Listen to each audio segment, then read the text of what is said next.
and another said unproven. Another said they were fake. All of that is true. And the Washington Post is certainly not evidence.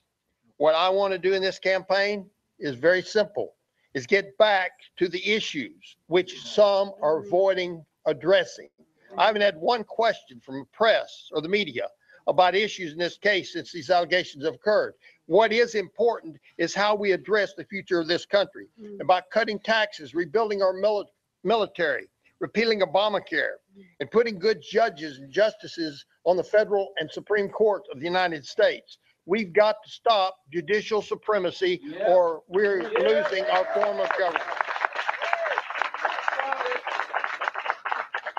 Many of you have recognized that this is an effort by Mitch McConnell and his cronies to steal this election from the people of Alabama, and they will not stand for it. They overcame $30 million and voted me in the primary.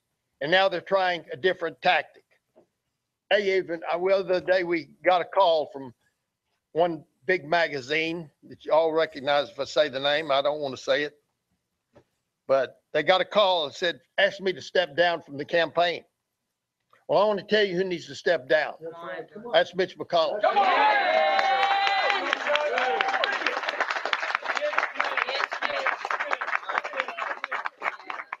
There's been comments about me taking a stand.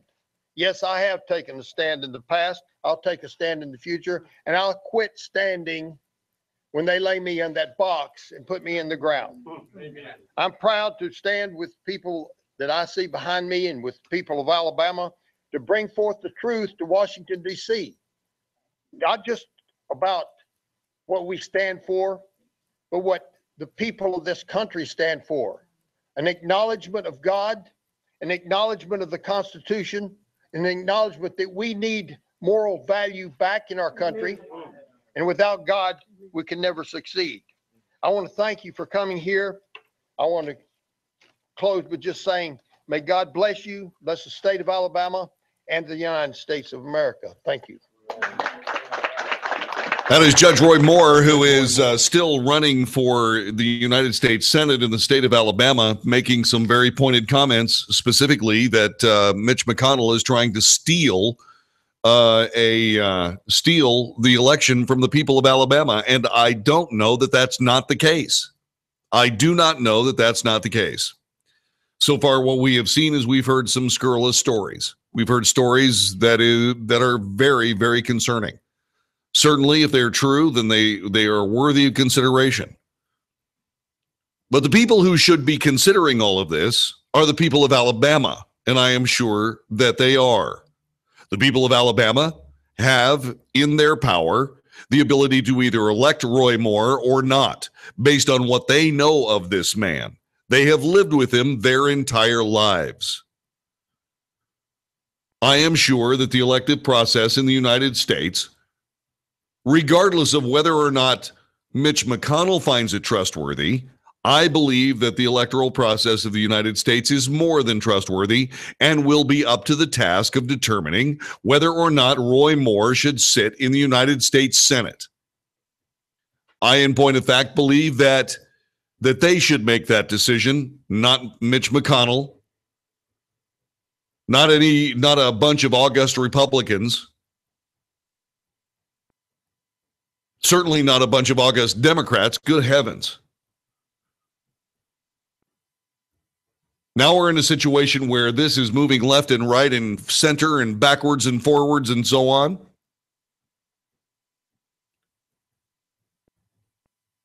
Normally, this would be enough. There would be enough to stop virtually anyone from continuing. But Judge Roy Moore, I believe, is strengthened by his faith.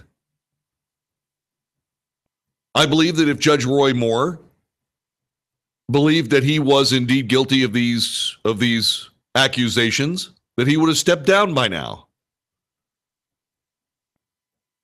But I just don't believe that he thinks that he's guilty of these accusations. And I believe that he's trusting in his God and trusting in what he believes.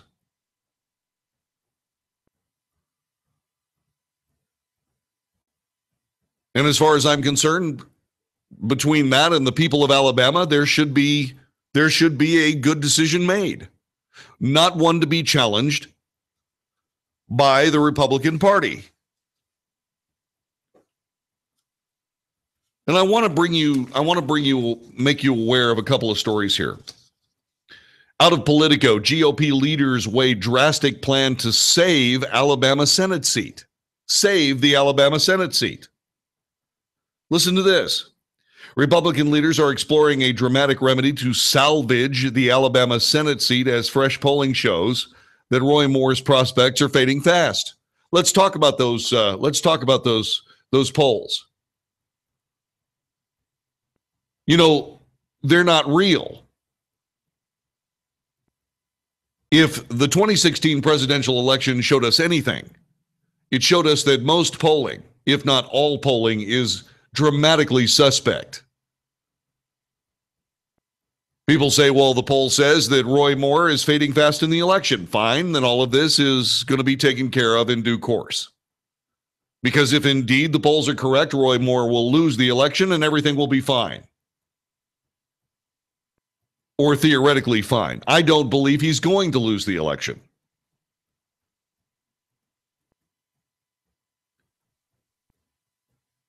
Senate Majority Leader Mitch McConnell and his top advisors are discussing the legal feasibility of asking appointed Senator Luther Strange to resign from his seat in order to trigger a new special election. McConnell aides expressed caution, saying they're uncertain whether such a move, one of several options being discussed, is even possible. Yet the talks underscore the despair among top Republicans over relinquishing a seat in deep red Alabama, further diminishing their slim Senate majority. A new GOP poll obtained by Politico suggests that Moore is cratering. A GOP poll? The GOP is not interested in having Roy Moore as a part of the Senate caucus as a Republican. They're just not interested in that. They don't want him around. They don't want him within 100 miles of the United States Senate. So, of course, their polling is going to say that he's cratering. As you know, a couple of days ago, McConnell said that maybe Jeff Sessions would make a viable write-in candidate. Jeff Sessions is the Attorney General of the United States. I am sure that he was very happy to get out of the swamp of elected politics. And indeed, that's what he's doing.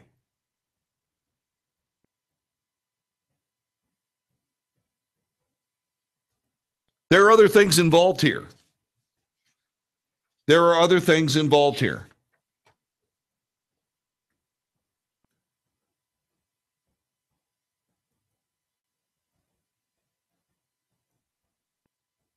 Senate Majority Leader Mitch McConnell, to virtually every member of a voter still capable of being shocked by politicians, says and believes that Roy Moore should drop out of the Senate race in Alabama.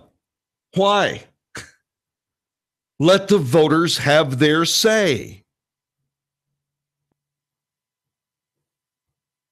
And then there's this. Senator Mitch McConnell said this. He has been reported as saying he would prefer to lose the seat rather than have it go to someone like Roy Moore. Is that because of the sudden influx of complaints about sexual harassment on the part of Roy Moore? No, it's because of Roy Moore's politics. Straightforward, conservative, pro-Trump politics.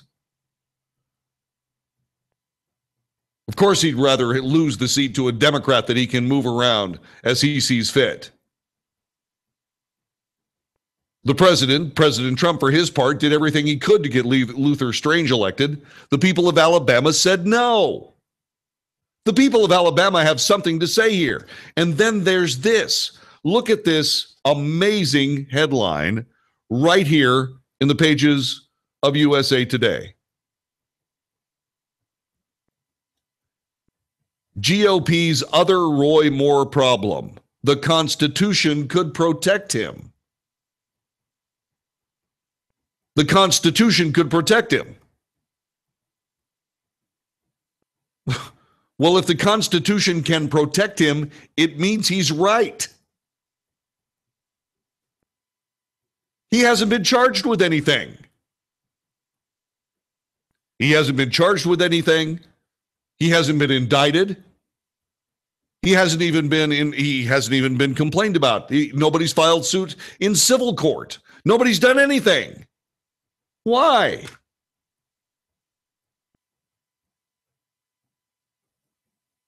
Because it just might be all a big collection of garbage. I heard today on Fox News somebody saying, well, these women, they certainly wouldn't lie. I mean, why would they lie? Somebody was saying there's no reason to disbelieve these people. That was given to, quoted as being said by Jeff Sessions.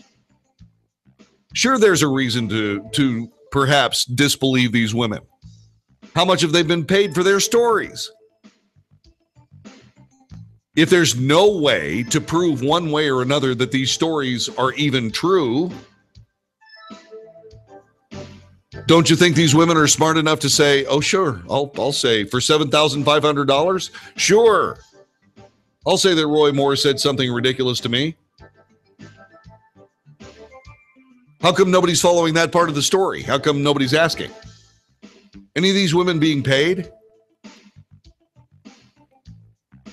Anybody? How come we don't know that part of the story? Well, because it would ruin the entire story. This is the Wells Report on USA Radio Network.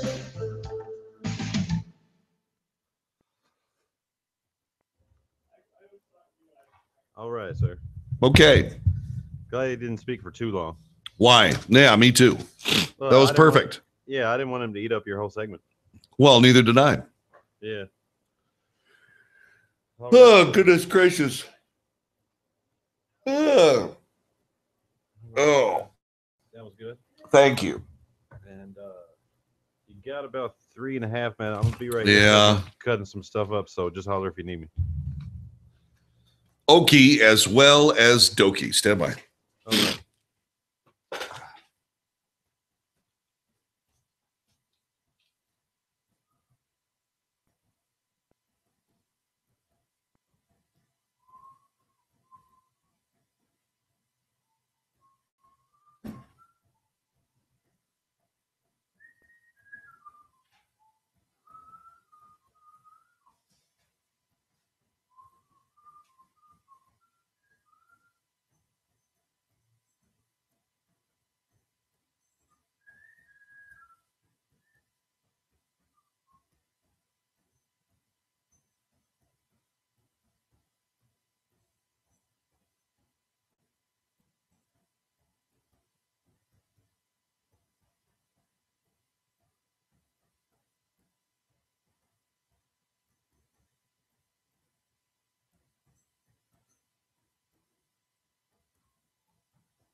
Hey, JD.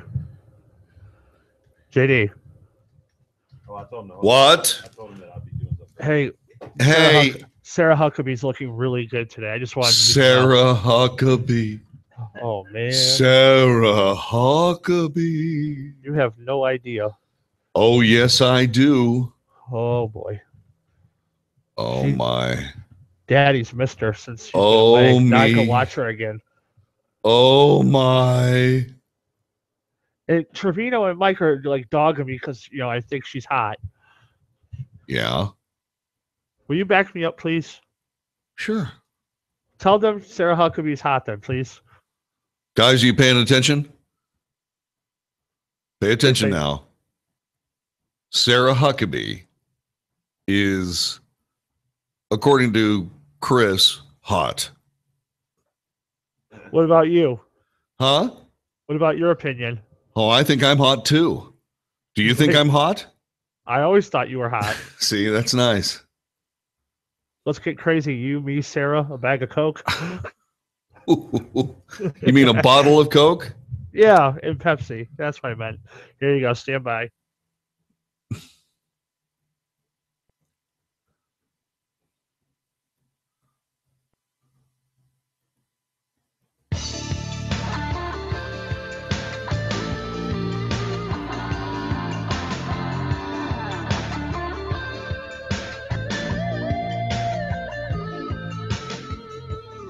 You are listening to the Wells Report. My name is John David Wells. Our telephone number is 844-927-6691.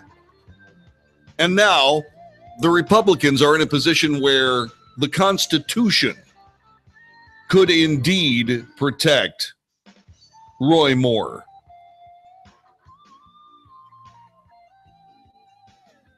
Now, I don't have any problem whatsoever with Roy Moore being swept aside if indeed he's guilty. My problem is I'm not sure he's guilty.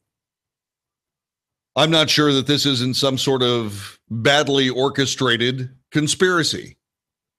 Frankly, I believe it happens. I happen to think it is. I have noticed a couple of things today. In today's news, guess what you don't see any mention of? Don't see any mention of that yearbook, do you? That is hard evidence that there is some kind of conspiracy afoot here. Where did it go? How come nobody's chasing that book down?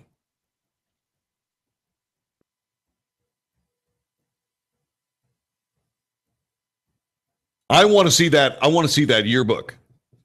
That's what I want. Because something tells me that it's a figment. And if it is indeed a figment, who came up with that figment?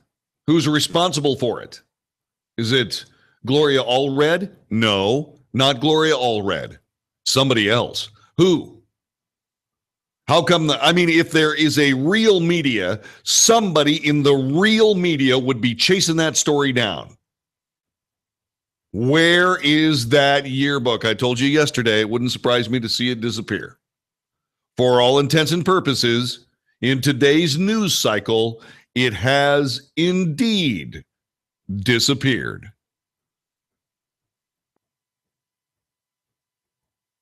Which means that this conspiracy is vibrant. It's being directed as we speak. It's agile enough to stop what would be a disastrous turn. That disastrous turn being Gloria Allred actually shows up with the book someplace, turns it over to a neutral party to protect the chain of evidence. The neutral party turns it over to examination by handwriting experts and finds out that that indeed is a forged signature. Who's responsible for the forgery? That in itself engenders fraud. Who's guilty of the fraud? Then there's conspiracy. It's across state lines. It's a federal beef now.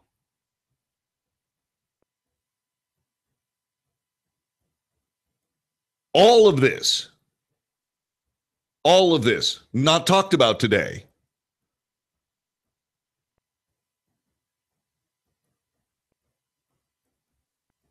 You know, there's a well-known Republican commentator who's on the air at this particular time. His time has passed. He's washed up.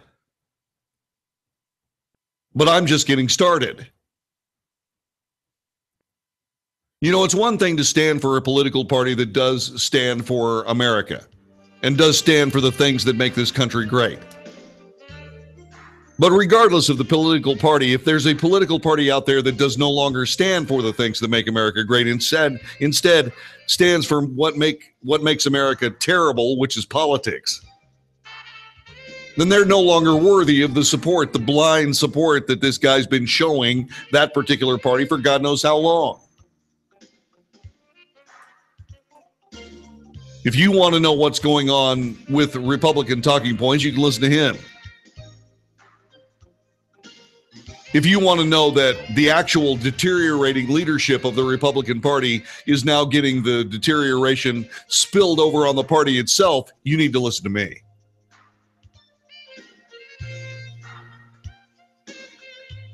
The time has come for a new voice, one that speaks the truth. You're listening to it. It's the Wells Report on the USA Radio Network.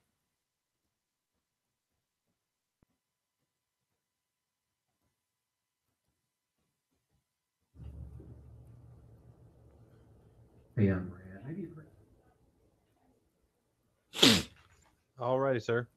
Yeah, I took a shot at Sean Hannity. I did. I did it Yeah, and meant it. somebody's got to. Somebody's got to do it, man. Somebody's got to do it. Yeah. Somebody who wants his job. There you go. That's me. I'm telling you, it probably pays pretty good, man. I don't know. It's possible. Yeah.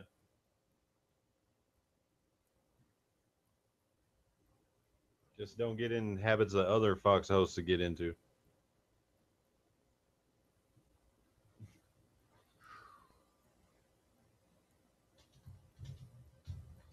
A Swedish woman who was raped by a Syrian refugee in March of this year has committed suicide. The news was made public by Swedish investigative journalist Joakim Magnus Lamotte. The woman chose to end her life by overdosing on her medication. She felt devastated in an aftermath of her violent rape, and failure to prosecute the perpetrator exacerbated her sense of low worth. She was raped in her own apartment during the evening, and according to involved Swedish investigative journalist Lamotte, she reportedly told police her neighbor, Adnan, together with his friend Samir, not their real names, came to her apartment late one evening in the spring because Angelica had taken sleeping pills. She's unsure about the exact timing. She remembers Adnan pushing her into the bedroom, using violence to force her on the bed and holding her down and raping her.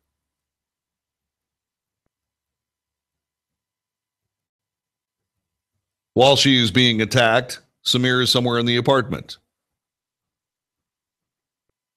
What, who is this now? This is somebody in Sweden.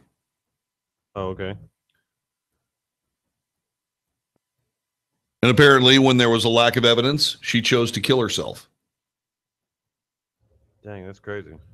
Well, I don't know that it's accurate, but it's in Twitter, so it must be true. Yeah. Oh, man. Tell you, man, they're all over the place with I mean, right now there's so much claims of sexual harassment coming out. I mean, not that they're not true, it's just like it's publicized so much now.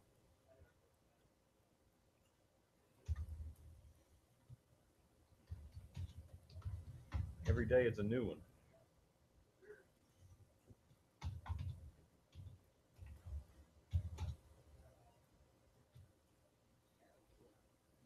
All right, man, I'm gonna go heat up my burrito. You got 4 minutes. I'll be right back. All right, I'll be right here drinking coffee. Awesome.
North to south, coast to coast, you're listening to the Wells Reports. My name is John David Wells.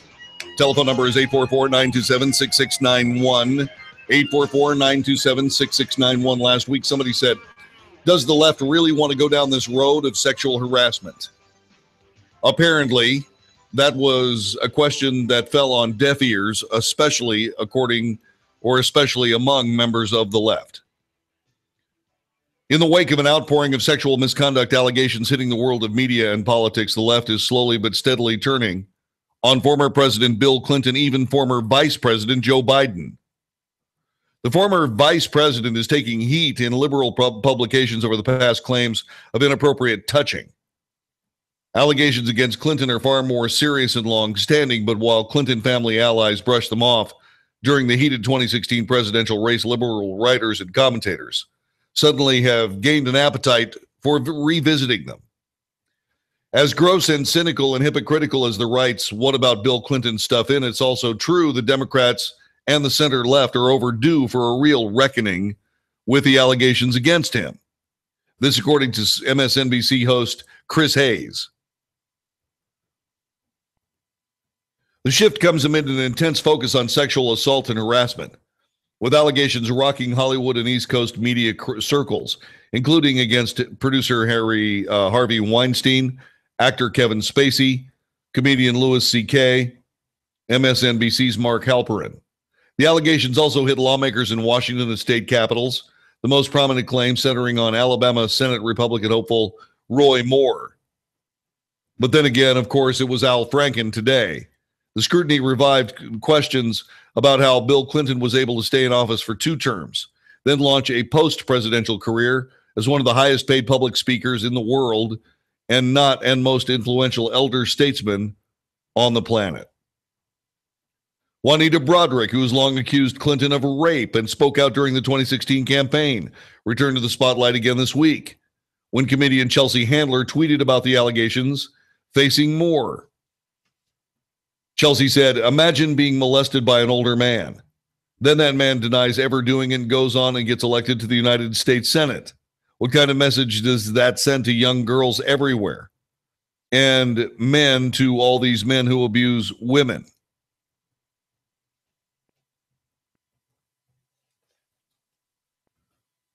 Broderick answered, "Yeah, Chelsea Handler, I can imagine. I was raped by the Arkansas AG, who then becomes governor and president governor and president. And NBC held my interview explaining the rape until after his impeachment hearing. But I'm sure you don't want to go there."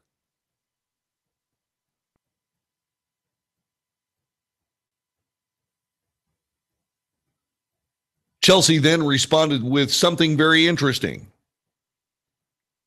"I'm sorry, I'm just seeing this. You're right. I apologize to you for not knowing your story. Democrats, along with Republicans and the rest of the world's politicians and political parties, all need to do better and respect the firsthand accounts of victims. I believe you." Broderick has alleged that Bill Clinton raped her in April of 1977, that Hillary Clinton intimidated her in an effort to keep her silent. Broderick gave an interview to NBC in 1999. The network did not air her account until Clinton's impeachment process concluded with an acquittal. During the 1990s, liberals defended Clinton against the allegations. Hillary Clinton famously called it a vast right-wing conspiracy.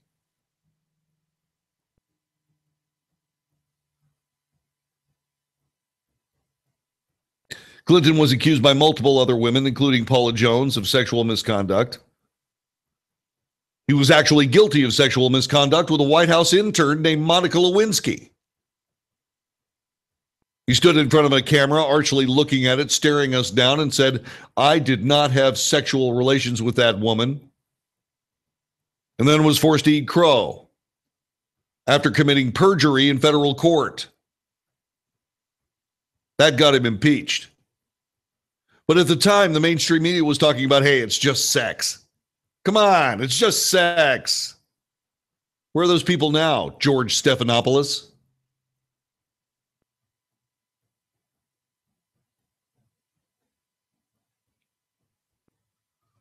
Michelle Goldberg from the New York Times, she's a liberal, wrote this week she also believes Broderick and said that Democrats are guilty of apologizing for Clinton when they shouldn't have. How many years later? Almost 20 years later, that's when this happens. The difference, of course, is that Juanita Broaddrick came out immediately.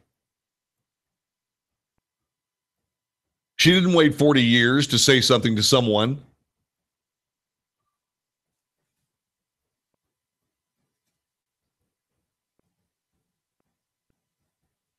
Goldberg went on to write this. It's fair to conclude that because of Broaddrick's allegations, Bill Clinton no longer has a place in decent society. The New York Times published a news story as well on the potential double standard over Clinton, noting that liberals say it may be time to rethink their defense of the 42nd president. Too late. Vox published a column titled "Bill Clinton should have resigned." This, according to author Matthew Iglesias. He wrote that Clinton did to Monica Lewinsky what Clinton did to Monica Lewinsky was wrong, and that he should have paid the price.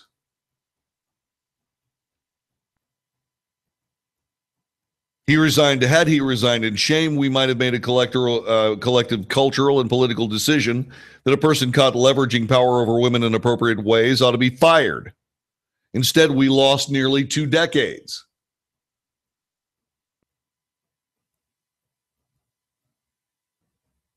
Bill Clinton did not immediately respond to Fox News' request for comment.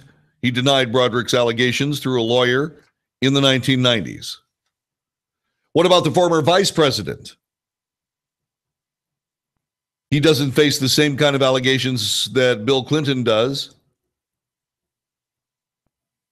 but he's faced strong criticism over photos that show him with his hands on women, including an infamous picture of him holding the shoulders of former Defense Secretary Ash Carter's wife with his face close to her ear and hair.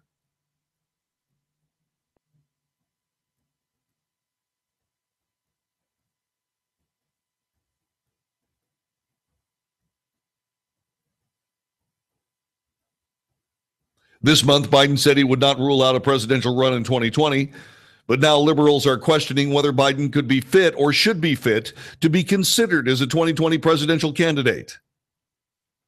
Biden is the wrong guy to bear the standard of any party purporting to speak for the victims of unaccountable power. This, according to Huffington Post Washington Bureau Chief Amanda Turkle. This isn't just based on whispers or rumors. There are photos and clips of Biden looming over or massaging or gently nuzzling or whispering to or kissing women and girls that don't seem to be into it. This, according to Aaron Gloria Ryan.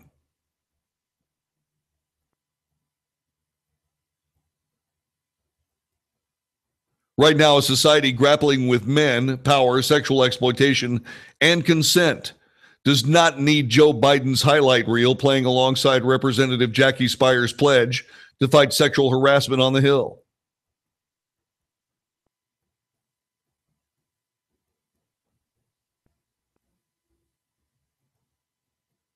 Without naming names, Spire said that she heard stories of victims having their private parts grabbed on the House floor.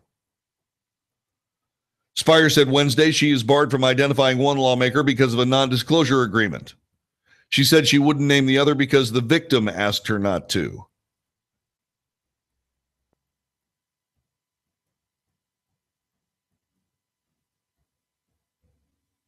Name them, Senator Lindsey Graham said. Just lay it out. Get it out. Change the rules so people can come out without being harassed. Those who do these things need to be held accountable. Earlier this month, House Speaker Paul Ryan of Wisconsin called for lawmakers and their staffs to complete a mandatory sexual harassment training class. The problem is bipartisan, though Moore denies the claims the Senate GOP candidate is currently being accused of sexually assaulting or making unwanted advances toward teenage girls when he was in his 30s.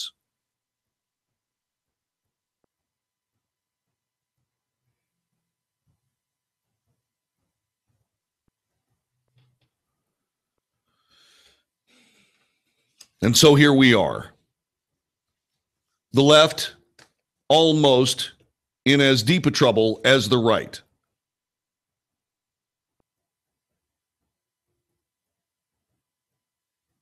So now we know why Joe Biden didn't run for president in 2016. We know that Hillary Clinton would have stopped at nothing to bring all of this stuff up.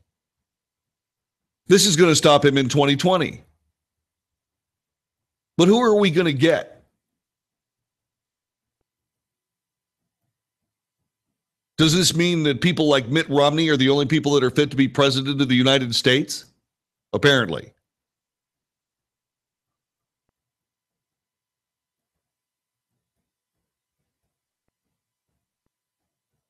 Don't get me wrong. I think that rude behavior is rude behavior is rude behavior.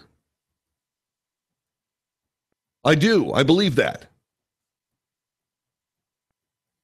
But if we are going to sink people's ships, it had better be for righteous causes. If we're going to take people out of public life based on loose comments, bad behavior, there's an awful lot of loose commentary and an awful lot of loose behavior that needs to be very carefully looked at, wouldn't you say?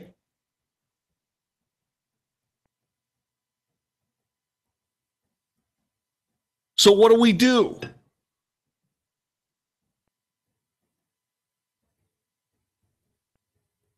So what do we do? Where do we go? How do we handle this? It took 20 years for people to suddenly start believing that maybe Juanita Broaddrick was right.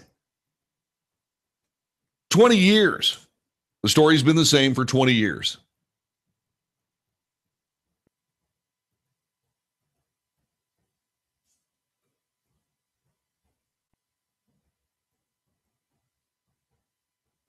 So is it time for the entire society to change? Is it time for us, men, to stand down? To stand down and stop being the first person to make a move in any kind of interpersonal communications with women?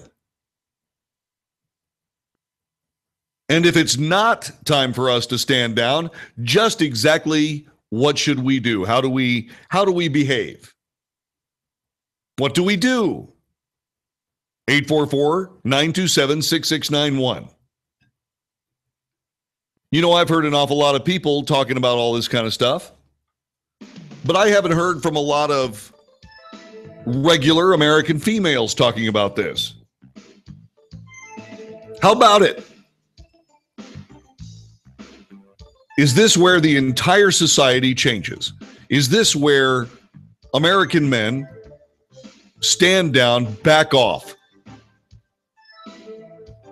and let women call the shots for a while? Certainly when it comes to interactions with men and women. I mean, I, for one, you know, I'm in a married situation. But even when I wasn't married, the women in my life, they called the shots. I backed off.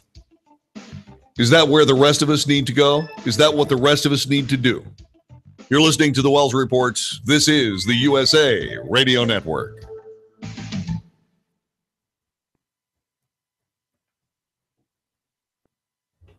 All righty, sir. Gosh, I wish people would call and talk about this. Yeah. There's nothing wrong with these questions. Yeah. Dang it. Jeez. Yeah, we're gonna have to do something different, man, because it's some new allegation coming out every day. Well, clearly,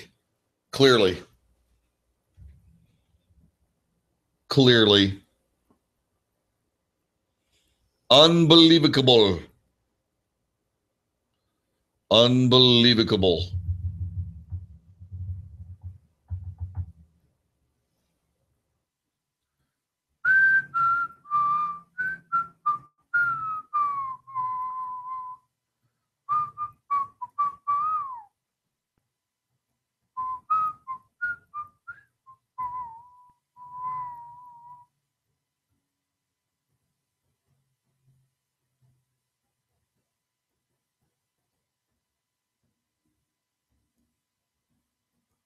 What?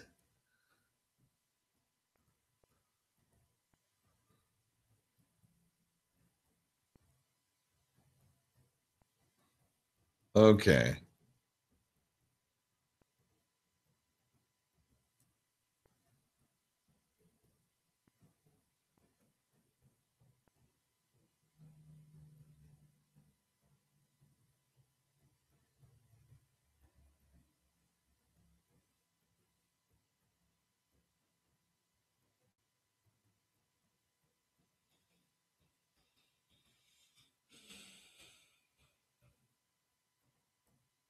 Goodness gracious.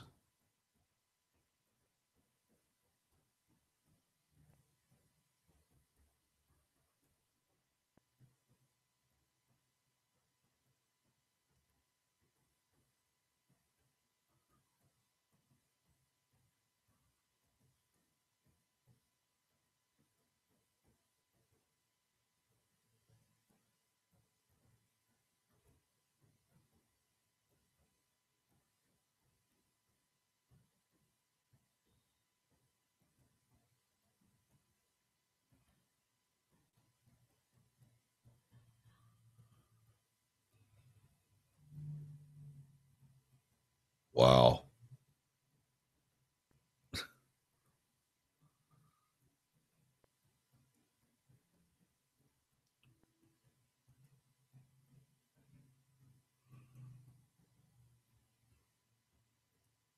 All right, you're back in 1 minute. 1 dang minute.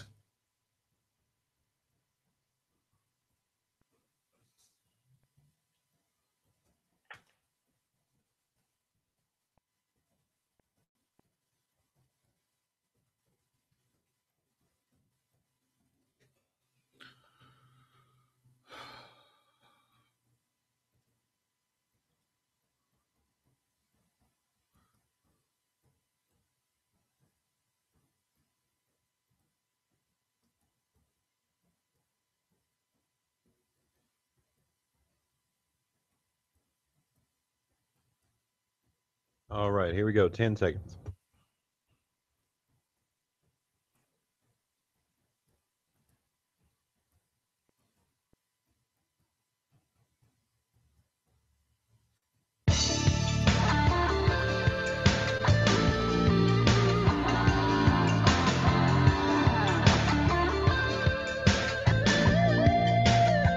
You are listening to the Wells Report. My name is John David Wells. 844-927-6691.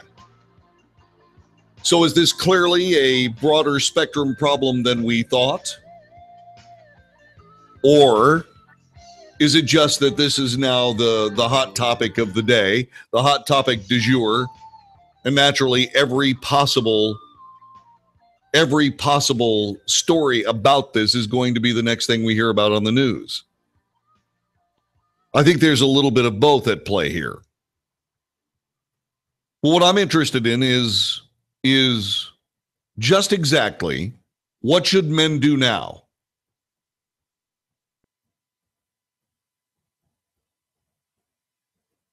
How do we behave properly? It seems to be pretty simple. Keep your hands to yourself, mind your manners. Simple. But there seem to be an awful lot of men in America in positions of power that just don't know how to do that.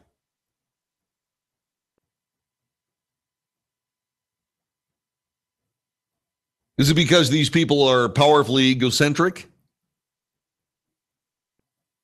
And they truly, honestly believe that they can get away with it?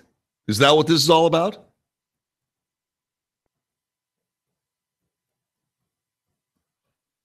Or did we just happen to catch Al Franken transitioning from barely funny comedian to United States Senator? Did he get caught in the vacuum of the entire world changing right under his nose?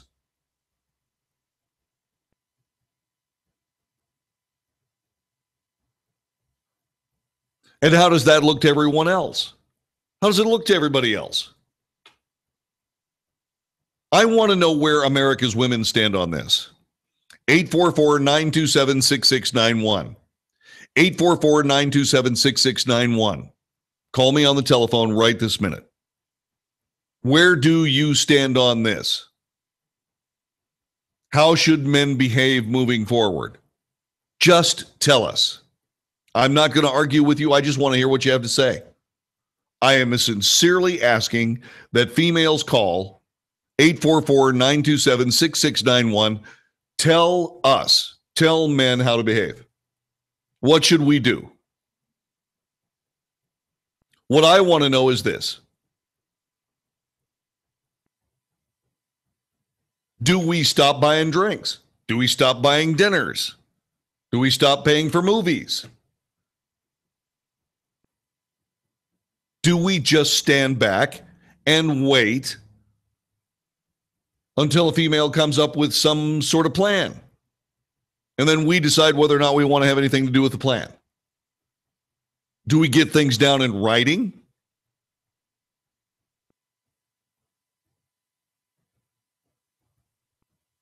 I mean, if you're a female, it seems to me that it's obvious that you want men to leave you alone until you don't want men to leave you alone.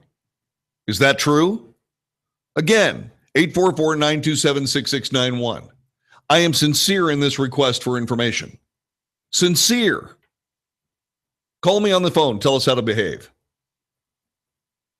Do I have questions? Sure. Because I'm interested in what the answers are going to be. I want to know what a female in the United States right this minute is going to answer my question. How should men behave around you? How should they show interest if they are interested in you? 844-927-6691. Do not hesitate to call.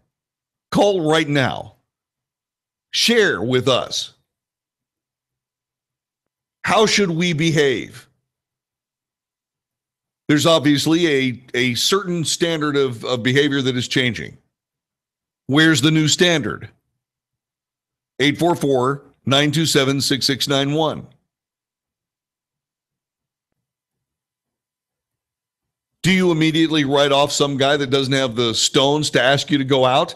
And how can a guy ask you to go out under these circumstances?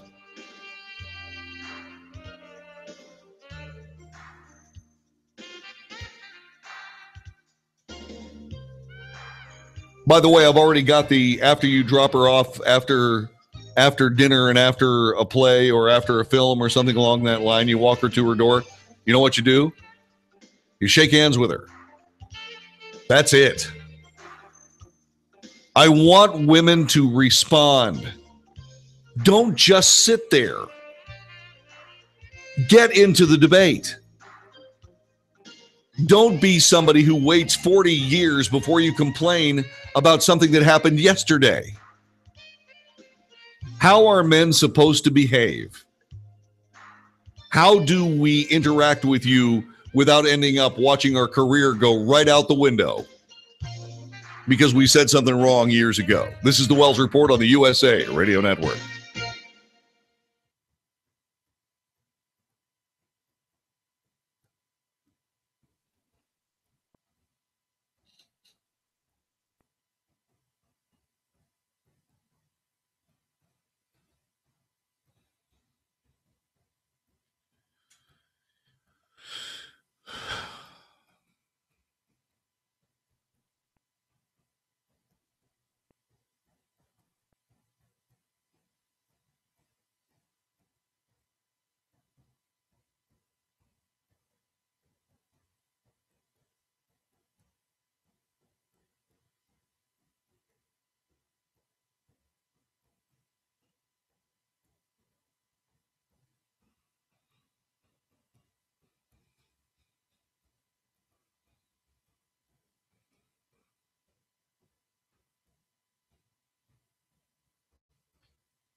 All right, you got one woman caller. Yeah, that's Candace in Rockford, Illinois. Oh, does she call regularly? Yes. Yeah, she's been listening to me for years. I mean, she listened to me when I was doing the John David Wells show in Las Vegas. Oh, okay. Yeah, she listened to me when she went through the entire transition from the John David Wells show to the Wells Report. She's seen every bit of this transition. Man, it's crazy how, like, it's crazy how people listen to radio. Like, some people listen to it like it's kind of like TV. You know what I mean? Like they sit around and listen in the radio like when they're at home. When you know what I mean? And Yeah. it's pretty cool how they like we used to have one lady that called up and would ask me to put her on hold so she could hear. So she could just hear the show. Yeah, because she didn't get it through she didn't like get it on FM and she couldn't. She just like I don't have internet. So she would ask me to leave her on hold for 3 hours to hear a whole show. Yeah. And eventually, it was kind of bad because they're like, they told me, like, I asked somebody and they're like, Mike, you can't do that. We can't do that. We can't, as the company, we can't do that. And she was so sad when I told her we couldn't do it. Wow. She still would try. We put it on like auto answer, and she still every once in a while would call in and just let it auto answer or put her on hold. Right. And Right. She would sit there until I noticed her and told her we couldn't leave her on hold. Fortunately, we now have streaming. Yeah. And apparently, let's see, USA Radio Network. Oh yeah, the stream should be working.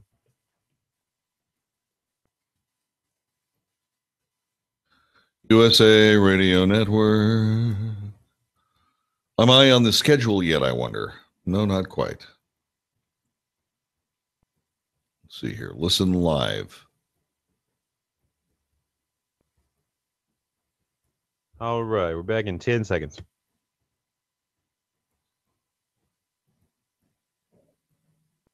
Kate.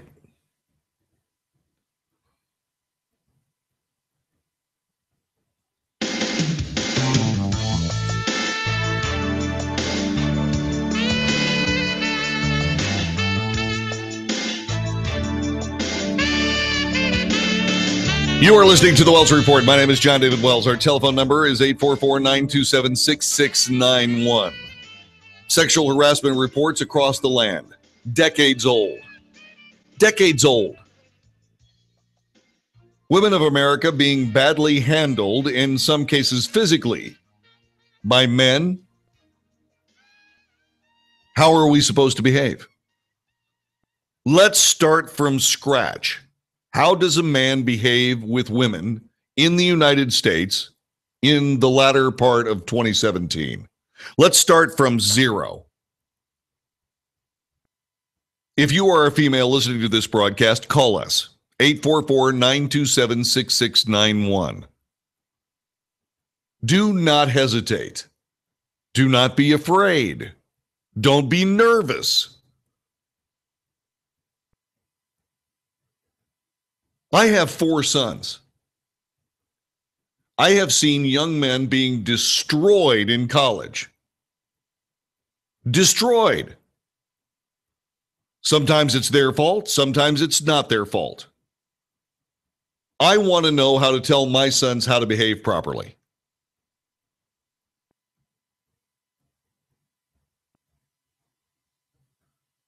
Telephone number again is 844-927-6691. 927-6691.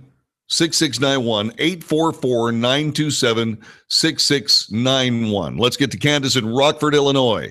Candace, thanks very much for joining us. Welcome to the Wells Report. Thanks. I think you hit it on the money, and I would add something to it. You said, mind your manners. No one wanted advances. And I think that's very basic, very simple. In fact, it's so simple, keep your hands to yourself. I don't understand why we can't just do that. Why does, and that goes for females as well. no one wanted advances. Mind your manners. Keep your hands to yourself. It will become apparent after you have a conversation and develop a friendship. Friendship comes first. And in fact, JD, I'm wondering if we should return to the old days of courtship, where you weren't alone. You were always around other people. You just didn't go to places and put yourself in vulnerable positions, either man nor woman. But you always had an escort of some sort or with family. You know, it's very interesting that people were making fun of Mike Pence. Mike Pence, who will not allow himself to be behind closed doors with a woman not his wife, will not have dinner with a woman who is not his wife, will not allow himself to be compromised in any way, shape, or form. The left was actually making fun of him for that. The same way with Billy Graham. Billy Graham is exactly the same way, behaves in exactly the same way. And it is one of those things that it seems to me that indeed that is only proper behavior. I mean, you can't behave any other way. If you're running the show at your company and you make some sort of overt move for the affections of some female, you're giving up your job now.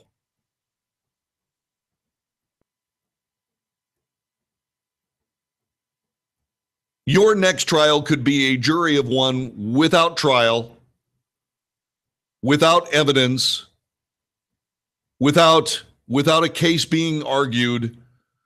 He sexually harassed me, bye-bye. That's it. And then there have been a lot of people that have been indeed prosecuted in that way.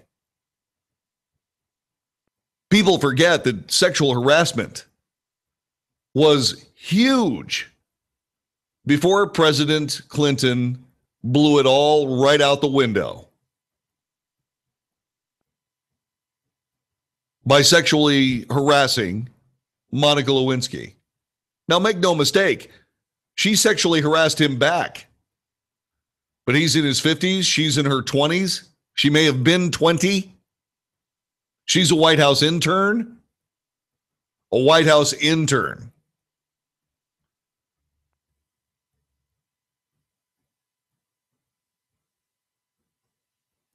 So again, how does this work exactly? How does this sexual harassment thing actually work? How does it unfold? Someone in a position of authority cannot have anything to do with someone in a subordinate position of the opposite gender, whatever that gender happens to be at the moment.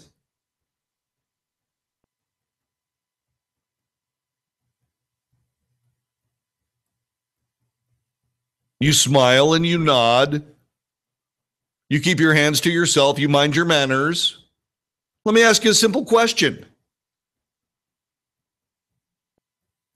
Is it possible to ask a female, if you are a single male and she is a single female, is it possible to ask her out for a drink? And if you go out for a drink, who pays?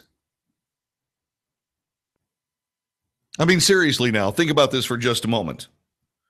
Under this supercharged, very, very, very vulnerable circumstance, are you really going to be in the company of a female who's drinking?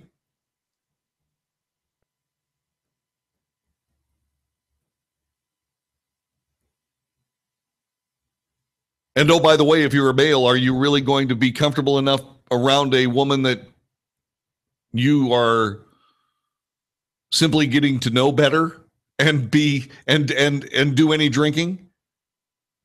I mean, are you going to do that, or are you just going to have a beer and just mind your business? Just sit there and watch the sports unfold on television. Oh, look, Sports Center.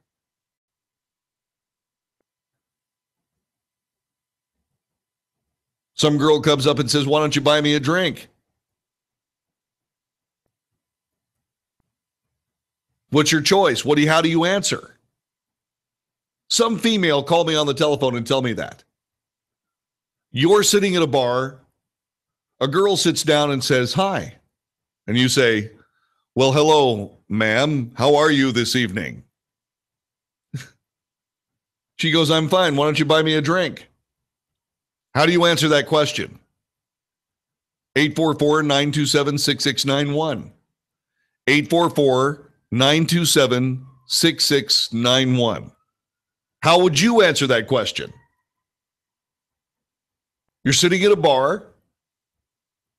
A woman walks up and sits down beside you and says, hi. And you say hi back. And she says, why don't you buy me a drink? What do you do? 844-927-6691. Let's assume you're running a company. On your way home, you stop at your favorite bar to have a beer, and a woman comes up and says, why don't you buy me a drink? Is she being rude, by the way, under those circumstances? As a man, would you walk up to a woman and say, hey, why don't you buy me a drink?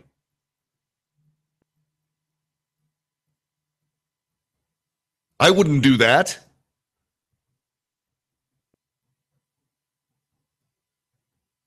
I wouldn't. Are you kidding? Wouldn't walk up to a woman and say, hey, why don't you buy me a drink? You're sitting there peacefully minding your own business. She says, hey, nice suit. Can I buy you a drink? How do you answer the question?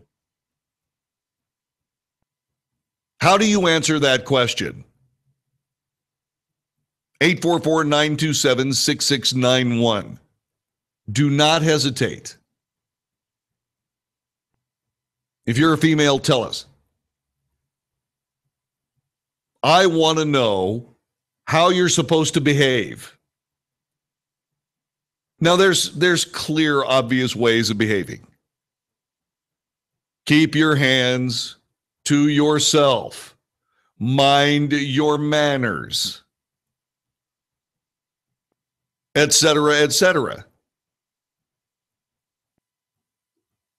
You don't have to reach out and touch anybody. How do you handle yourself under these circumstances? 844-927-6691. Let's get to Jane in Arizona. Jane, thanks for calling. I sure appreciate it. Welcome to the Wells Report. Hi. Well, thank you for being there, too. Well, absolutely. I'm very interested in your topic today, and I have wisdom to offer. Please I do. feel like no man or woman should touch either the opposite sex or even their own sex unless it is agreed to. How do you agree? You know, I mean, how does this interaction actually unfold? How does that happen? well, first, if you can't have verbal communication, then there should be no communication at all. Okay. Have you ever been in a situation where, say, for example, a female had no real intention in verbal communication? I mean, I know she's wrong, but I mean, that happens. What's a man supposed to do? Oh, well, I don't think that men need to wait for the women, and I don't think that women need to be so bold either. I think that we should go back to the old days, like that last caller said, and that, you know, there should be very, very strict teachings to our children on this communication with males and females. You know, I asked a little while And ago. I thought my son never touch a woman. I asked You know, a little and- while and- ago if maybe the coeducational experiment has proven to be a failure. You know, with all of the problems on college campuses around the country. I asked if this Well, was. but it doesn't have. I mean, It are starts way before that. Now it's down into the grade school has the problem. Exactly. It doesn't start with college kids. yeah. Jane, thank you. I appreciate it. 844-927-6691. If you're a female, join us. A typical social interaction. How is that supposed to go?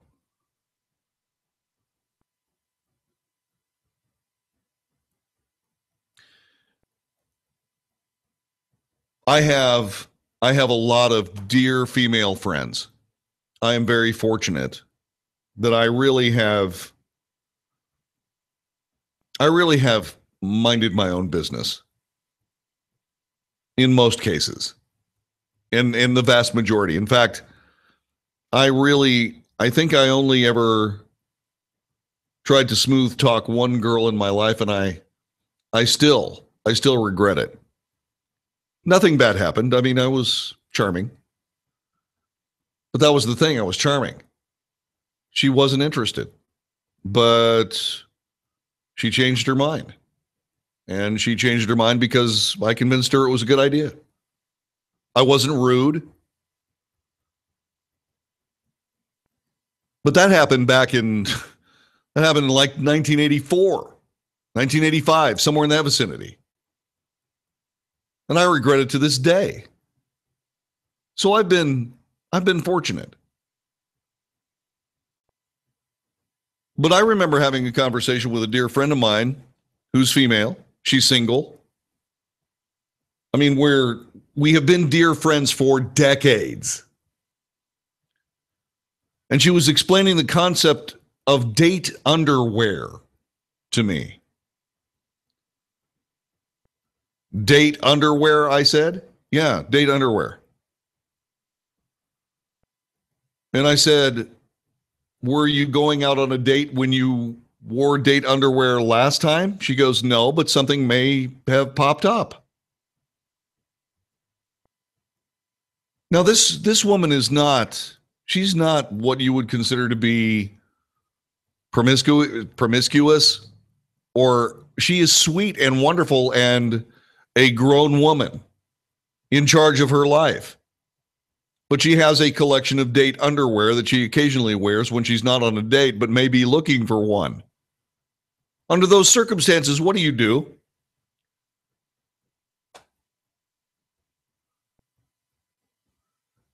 It wasn't long ago when we were discussing a concept known as hooking up,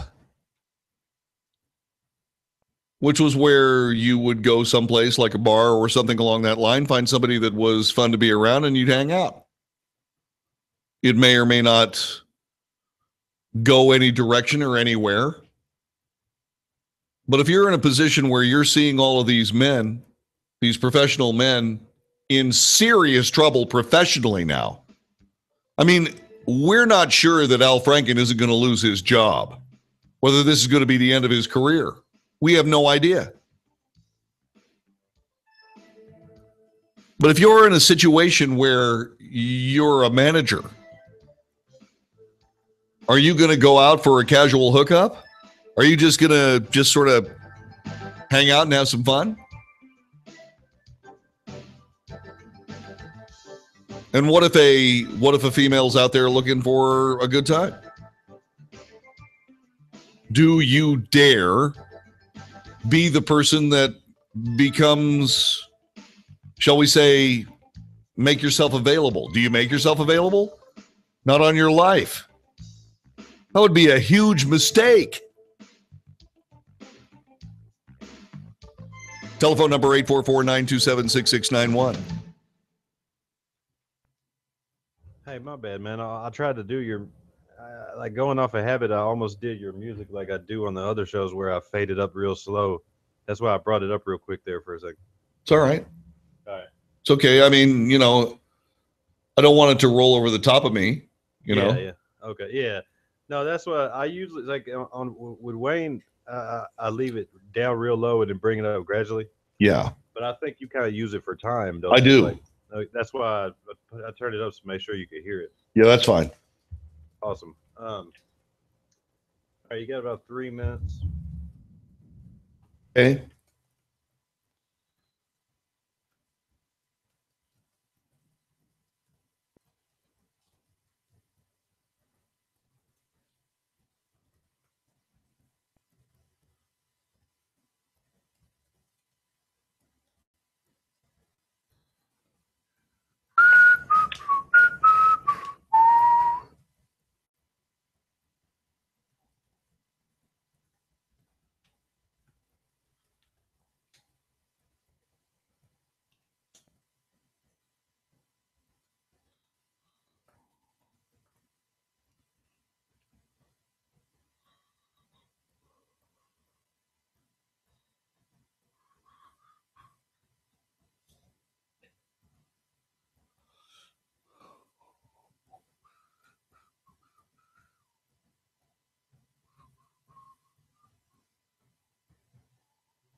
All right, back in 1 minute.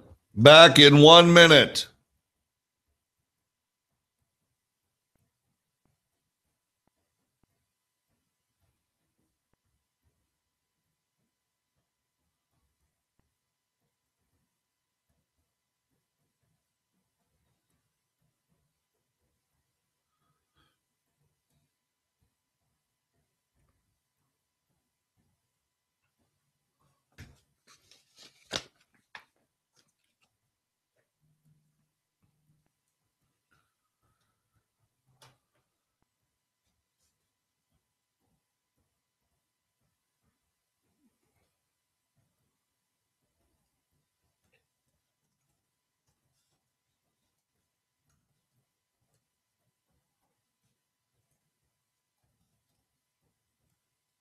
Here we go.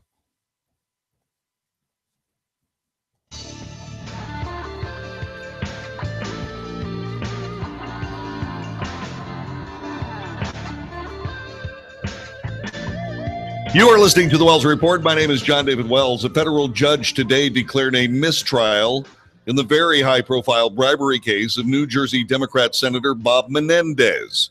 This after jurors twice reported they were hopelessly deadlocked. There is no alternative to declaring a mistrial, said U.S. District Court Judge William Walls. He said today, the decision came after jurors said they could not reach a verdict. It was the second time this week the 12-member panel told Walls they could not come to a unanimous decision. I think we have, for real, a hung jury, Menendez attorney Abby Lowell said before the judge issued his decision. Attorneys for Menendez earlier had filed paperwork with the court urging the judge to declare a mistrial if jurors remain deadlocked. Prosecutors asked Walls to instruct the panel to deliver a partial verdict on some counts if they could. Walls denied that request and said it was going down the slippery slope of coercion. The case against Menendez marks the first time in almost a decade that a sitting U.S. senator has faced a federal bribery charge.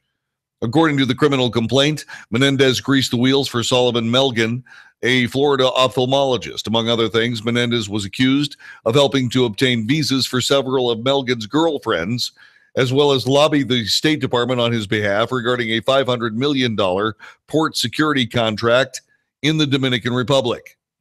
Melgen, in return, paid for private jets, hotel rooms, and forked over nearly $75,000 in campaign contributions to Menendez. Even though a bribery conviction doesn't mean Menendez would be forced to resign, the 63-year-old lawmaker likely would face intense pressure to step down. But he hasn't faced intense pressure to step down. I mean, there was at least enough evidence to create an indictment, to create some way of preferring charges against Bob Menendez. There's none of that with Roy Moore.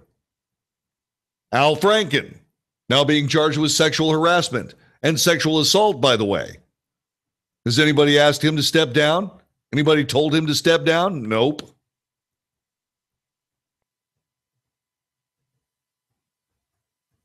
I'm smelling a double standard with a generous helping of hypocrisy. Anybody else joining me in that?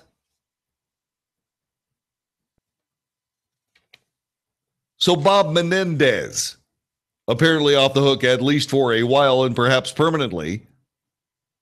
Prosecutors cannot prove their case definitively against him. What does that say?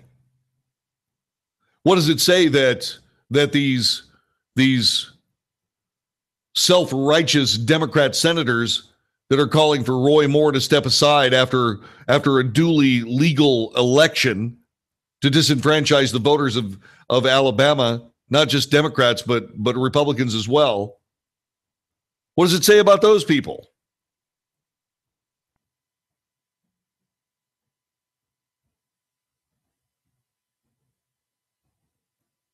Jury deadlocked Bob Menendez bribery case. He is the senator from the state of New Jersey. Official Act number 1, visas for friends. He allegedly used the power of his office to help international friends of Melgen's get visas. Official Act number 2, the Dominican Port Security Contract. Number 3, U.S. scanning equipment donation to the Dominican Republic. Number 4, attempt to resolve Melgen's $8.9 million billing dispute, and so on and so on. The jury said, you know what, we can't come up with a decision on any of this. It may be because there's no way to make a serious decision on any of that.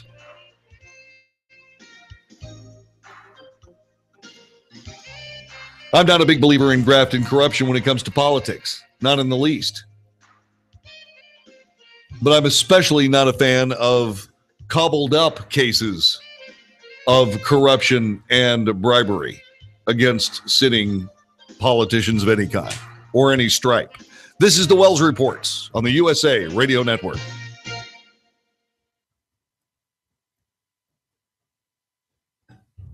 All right, man. Sounds good. Thank you, sir.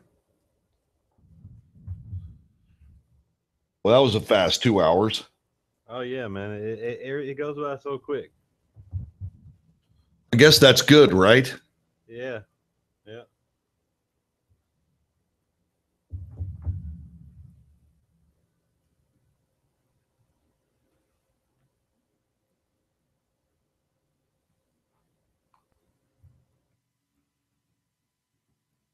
Do you want me to feed you the news? Yeah, that would be great.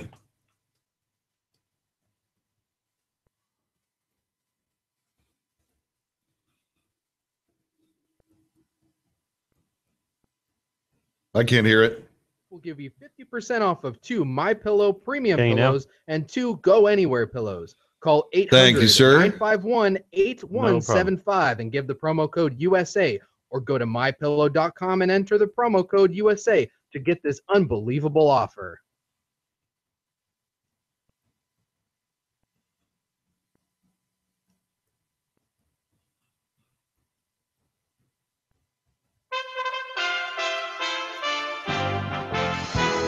Look, I don't think the president's laid out what the mechanisms are. That should be determined possibly by a court of law. But that's also something in a decision that the people of Alabama need to make. White House Press Secretary Sarah Huckabee Sanders discussing the president's thoughts on Roy Moore and the alleged sexual misconduct against Moore. Sanders continued. He finds the allegations to be extremely troubling. He doesn't know any more than you do on this fact, other than that these are something that should be taken very seriously, and that the people of Alabama should be the ones to make the decision on whether or not to support Roy Moore. Speaking of Alabama Senate candidate Roy Moore, he did speak out today addressing an audience in Birmingham, Alabama, after several pastors and allies professed their support of him. Moore again claims these sexual misconduct claims are untrue and that there is no evidence to substantiate them. You're listening to USA Radio News. My name is Tim Berg. I'm Jay Farner from Quicken Loans. The rate today on a 30-year fixed-rate mortgage is 3.875%, APR 4.05%. But choosing the right mortgage lender means choosing more than just a rate. Does calling the company with 11 J.D. Power Awards for client service matter? Does calling the company that invented Rocket Mortgage, the industry's most innovative technology, matter? If working with America's #1 online lender matters to you, call Quicken Loans today at 800-QUICKEN or go to rocketmortgage.com. Equal housing lender, NMLS number 3030. You gotta love getting the lowest prices of the year. Dell's Black Friday sale is on through November 26th and definitely doesn't hold back on the savings. Check out the huge doorbusters on the best brands of electronics, plus the hottest laptops with Intel Core processors and the latest gaming PCs. Just call 800-BUY-DELL. Did we mention there's free shipping and extended returns? For the year's absolutely lowest prices, shop these doorbusters right now with Dell's Black Friday sale. Just visit Dell.com/Black Friday or call 800-BUY-DELL. President Trump says the UCLA players who were detained in China for shoplifting should give thanks to the Chinese president. The 3 players apologized yesterday for shoplifting in the country and thanked President Trump for negotiating in their return. Today on Twitter, Trump told the players, "You're welcome," and then asked the trio to give a huge thanks to the Chinese president for allowing them to come home. The Senate approved the new Secretary of the Army. USA Radio Network's Washington correspondent Lori Lewis has the details. The Senate voted 89-6 Wednesday to confirm President Donald Trump's pick to be the next Secretary of the Army. Mark Esper previously worked as the top lobbyist for the major defense contractor Raytheon. He said he will excuse himself for 2 years from matters involving Raytheon. Esper is a graduate of the U.S. Military Academy at West Point. He spent 21 years in the Army, retiring as a lieutenant colonel. He has served in senior roles in Congress and the Defense Department. Trump tapped Esper for the post after his 2 former picks withdrew from consideration. Lori Lewis, Washington. And mass murderer Charles Manson is in a California hospital in grave condition. You're listening to USA Radio News. The New York Times #1 seller, Portraits of Courage by former President George W. Bush, is a vibrant collection of oil paintings and stories that honor the sacrifice and courage of America's military veterans. Available in a standard hardback edition, as well as a deluxe boxed edition signed by President Bush himself. Go to patriotdepot.com/Portraits of Courage to get yours today. Use coupon code USA Radio to save 10% off your entire order. The judge in the corruption trial of New Jersey U.S. Senator Bob Menendez is declaring a mistrial. Menendez spoke shortly after the judge made his decision. To those who left me, who abandoned me in my darkest moment, I forgive you. To those who embraced me in my darkest moment, I love you. Pickup owners, listen up. We got a recall coming your way. USA Radio's Chris Barnes has all the details. General Motors issuing the recall covering thousands of pickup trucks that have dual fuel tanks. They would be Chevrolet Silverados and GMC Sierra 3500 trucks that were built between 2011 and 2015 and have those 2 tanks. A low fuel sensor on the front tank could malfunction, causing the second tank to overfill the front tank and lead to a gas leak and possible fire. Owners that are affected will be notified of the problem next month, and dealers will then take care of it for free. Thanksgiving is next week, and many folks across the nation are traveling, including Southern Californians. Randy Fuller has a tally of just how many to expect on the roads. AAA reports that they expect nearly 4 million residents to go somewhere for the holiday. Most of them will be on the freeways, with 86% traveling by car. Nearly 430,000 people are expected to catch a plane to their destinations, and they'll be crowding into area airports. The Auto Club names our top destinations for Thanksgiving as San Francisco, San Diego, Anaheim, the Grand Canyon, and Santa Barbara. And the Dow Jones Industrial Average was up 187 points to close at 23,458. You're listening to USA Radio News. My name is Tim Berg. I'm Nick Soboleski, a Select Quote agent with the True. All right, we got 45 seconds. 45 dang seconds.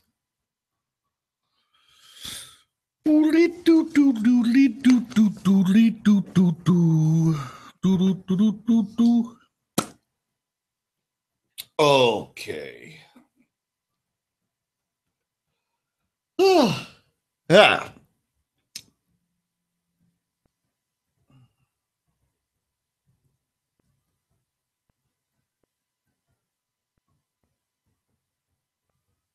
All right, back in 10 seconds.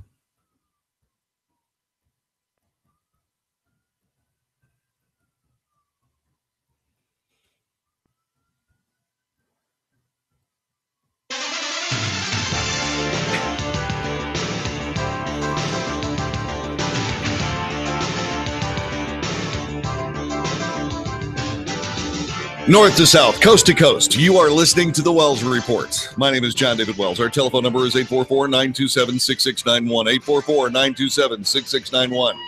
Let's get together and talk about the issues of the day. It is great to have you here. I appreciate you joining us. It looks as though we've got some kind of progress when it comes to the House of Representatives and America's taxes. The Senate is then going to take up the tax bill, but as far as today is concerned, the House passed a sweeping tax bill, largely along party lines, that makes good on a Republican campaign promise to reform the country's tax code. The bill passed 227 to 205. The future of the Senate version, which includes a repeal of Obamacare's individual mandate, is still very much in the air.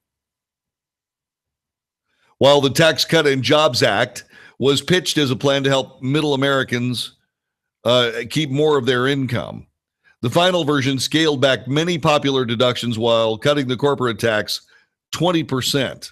It actually cut the tax to 20% from 35%.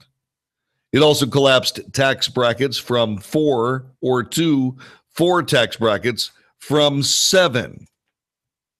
Republicans marketed the campaign as something that would benefit everybody, but critics said much of the financial gains would go to the wealthiest Americans and biggest corporations.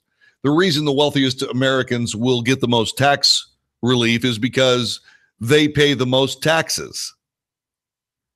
They pay the most taxes. And this ridiculous Democrat need to play one class of people against the other is disgusting. It's sophomoric. It's a circumstance where they just don't see the reality of it all. Arguably, in fact, they don't see it on purpose.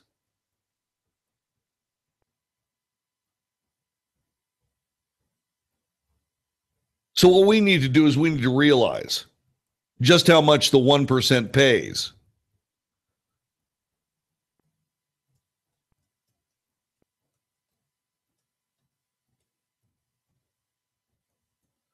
See if I can get that answer for you.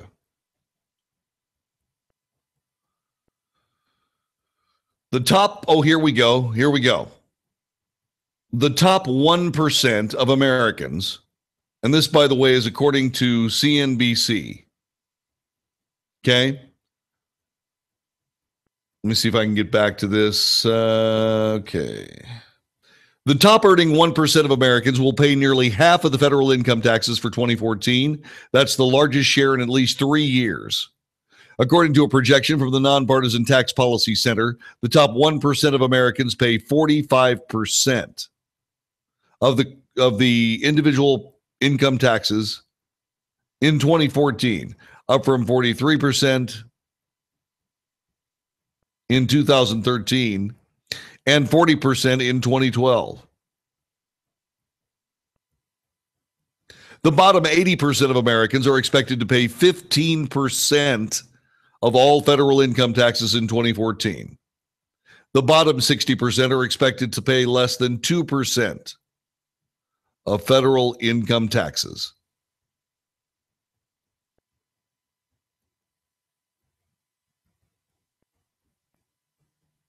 That's a huge number. So all these people are talking about how the wealthy are going to be the only people that benefit. That's not true. These corporations will have more money to expand, and they will expand, and they will hire more people. There will be a ripple that will go through this, that will absolutely go through this country economically like you won't believe.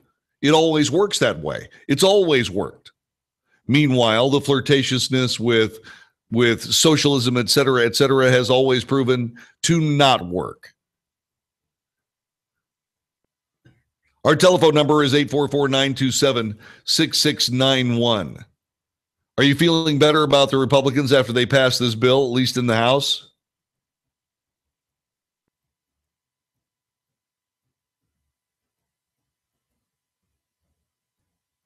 According to a projection from the Non-Party Tax Policy Center, the top 1% of Americans will pay 45.7% of the individual income taxes in 2014, up from 43% in 2013 and 40% in 2012.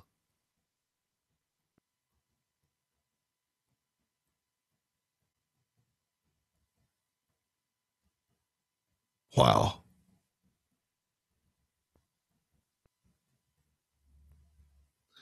So here's what we're trying to get figured out. While the top 1% pay a larger share of taxes, they also earn an outsized share of income. True. They earned 17% of expanded cash income in 2014. Some studies have the estimates even higher than that. But that's one of the reasons why you can't beat your head up against the wall of class warfare.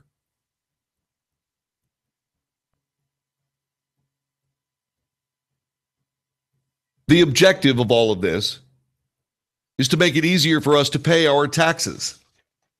Because the easier it is to pay taxes, the more chances taxes actually get paid.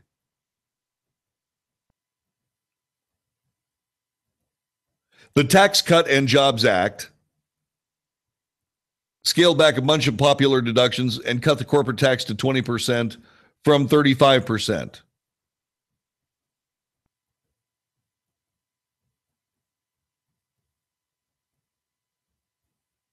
And yes, indeed, the income tax brackets are collapsed down to 4 from 7. Now, as far as the Senate is concerned, the Senate has some bigger troubles. The individual income tax provisions in the Senate plan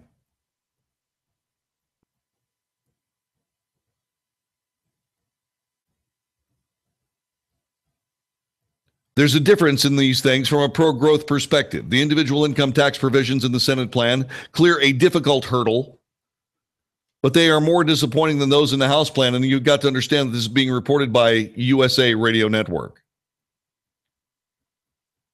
Within the constraints, the focus of the GOP effort in this is largely a large reduction in the corporate income tax from 35 to 20%.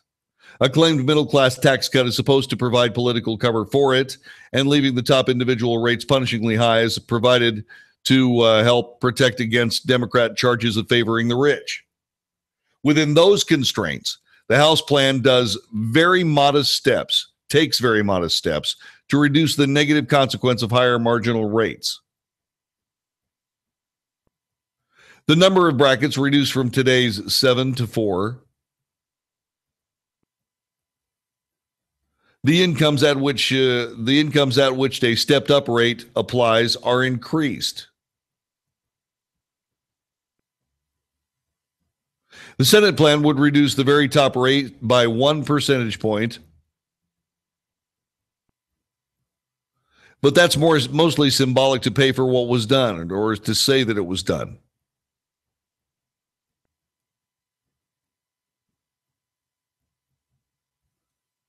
The Senate plan would leave the existing 7 brackets in place. So compared to the House plan, there would be more levels of income at which a higher marginal rate would also apply to the next dollar earned.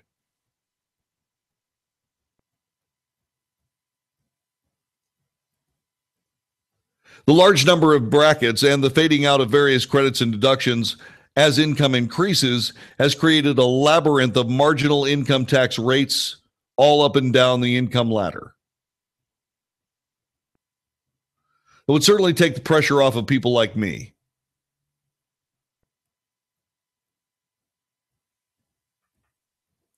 Republicans used to think that it was consequential and bad, that it should be a focus of tax reform in efforts. In this efforts, they are effectively shrugging their shoulders about it. The number of brackets. Republicans in both chambers are bragging about the nearly doubling of the standard deduction for individuals. According to them, that will reduce the number of households itemizing from 30% to around 6%.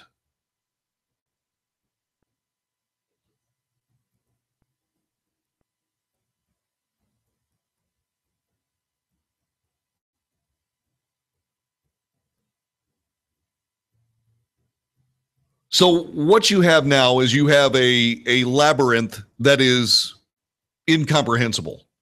Your taxes right now are so bad, there's no possible way you can keep up with them. And so what you're trying to do is you're trying to look for something that is indeed a bit simpler.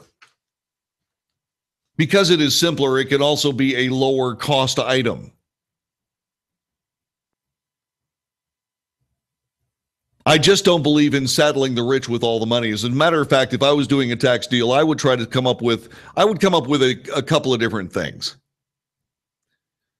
You see, the problem with a tax bill by itself is that there's no real way of a government being able to enrich itself. In other words, have operating cash. There's no real way to do it in a way that works to the benefit of the taxpayers, except for one thing, one way of doing it. You see, I happen to believe that taxpayers should only be able to pay so much in tax.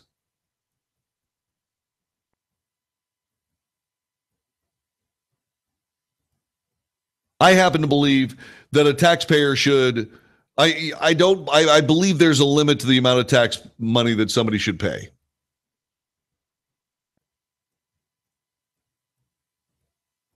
That way it's more equal. So there's that. And I also believe that if you are truly serious about a government that works to the benefit of the people of the United States, then you're just going to have to find a way to make something happen that is counterintuitive. Let me explain what I'm talking about. You're going to have these tax brackets. I guess the top one is 27%, something along that line. What you need to do is you need to pick one of those tax brackets, and 27% is way too high. I would suggest one of the median tax brackets. If there are four, it would be somewhere around, say, 12%, 10 to 12%.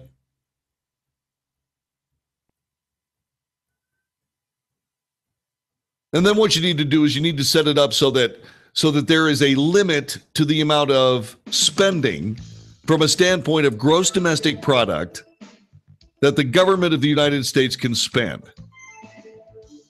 And that would be the high medium income, the median income bracket, somewhere around, say, 18%.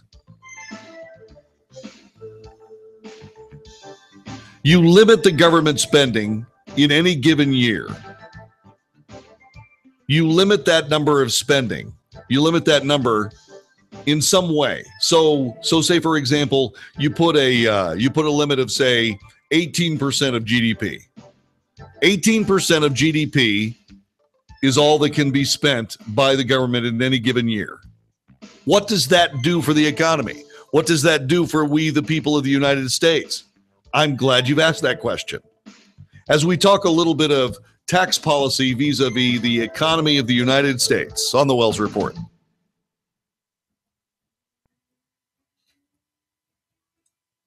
Alrighty. Did I lose you there? What do you mean? I was trying to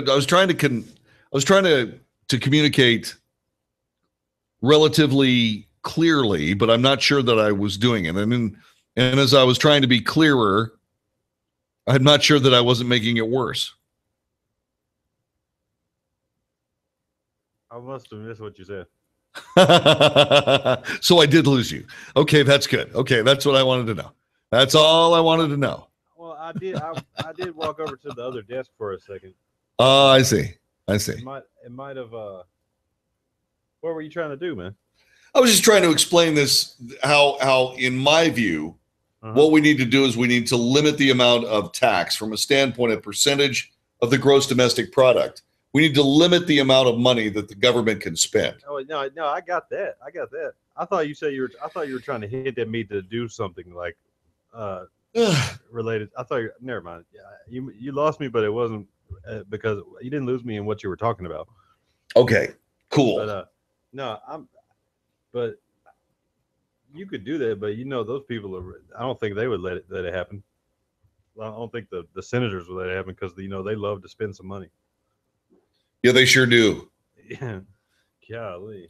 Well, this is where professional politicians have to be shown the door. Yeah, exactly. I mean, you got to show these guys the door. You got to say, hey, you know what? You don't get to do this. Let me go. Let's start. Right. I'll be right back.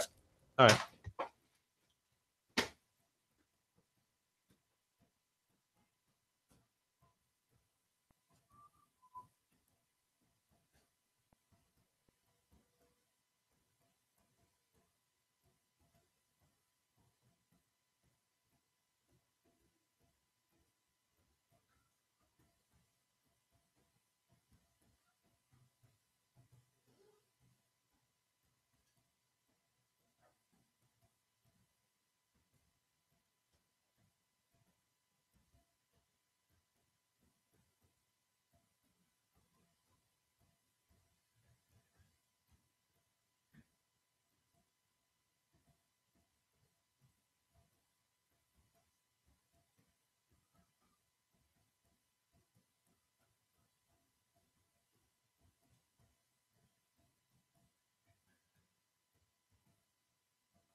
back in 10 seconds. Ready. All right.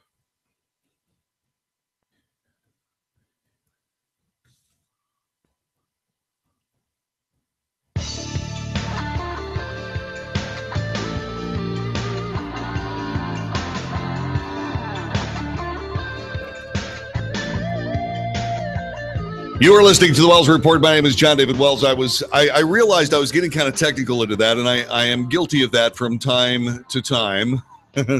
I find myself in a position where I can get just the littlest bit in the weeds. And if I did that, I want to apologize to you. What I'm trying to say is that I think that it's a great idea that what we do is we simplify the income tax. I think it's a fine plan. I think it will cost us some deductions, like the mortgage interest rate deduction, And that's something that most middle class families like us, like Susan and I, we use that. It's not as good as it used to be, but it is out there, and it is a helpful thing. But it also artificially inflates the price of houses. So there's no free lunch, except for one small little rubric. There's no free lunch. Let me explain what I'm talking about. Let's say the top rate is 25%, and then the next one is 20%, and the next one is 15%, and the one below that is 10%. Let's say those are the rates. Okay? What you do is you take one of the middle class rates, and I would say 20% to start with. And what I would do is I would say that you put a cap of government spending per year at 20% of gross domestic product. As a matter of fact, you make it a constitutional amendment, so it can't be played with. And it's a hard and fast limit. It would force the government to not just live within its means, but it would also force the government of the United States to do something that would benefit all of us. You know what that would be?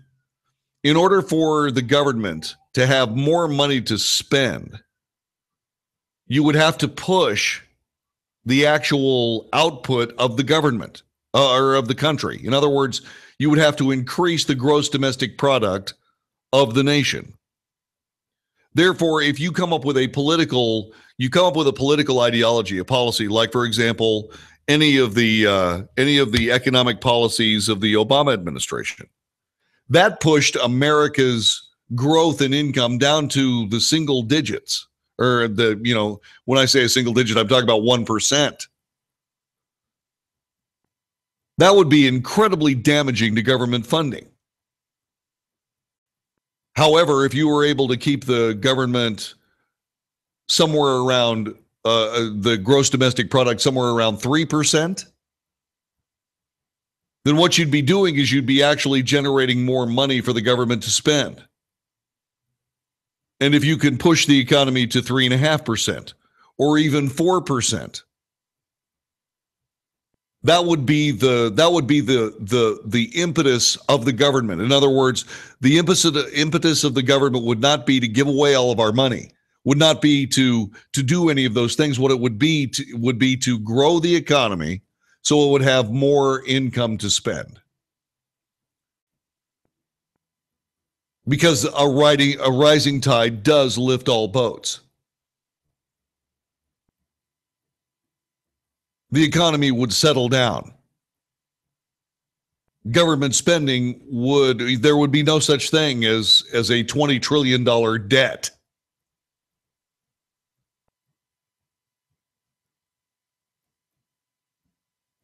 Because what would end up happening is you would actually out-earn the debt over time. The economics of this work. It's been successful every time it's ever been tried. The latest person to do it was indeed Ronald Reagan. And Ronald Reagan's economic policies proved themselves to be some of the most amazing. It was the biggest expansion of the American economy in the history of the country. Maybe the biggest economic expansion in the history of the world. And it all started because the United States economy was freed of government regulations that were there to act as a brake on it. Well, if you use that same philosophy and you put a hard limit on government spending, then the government, in order to have enough money, must do things that help gross domestic product instead of making it worse. That's how you get a government of politicians to operate to the benefit of the American people instead of in spite of the American people.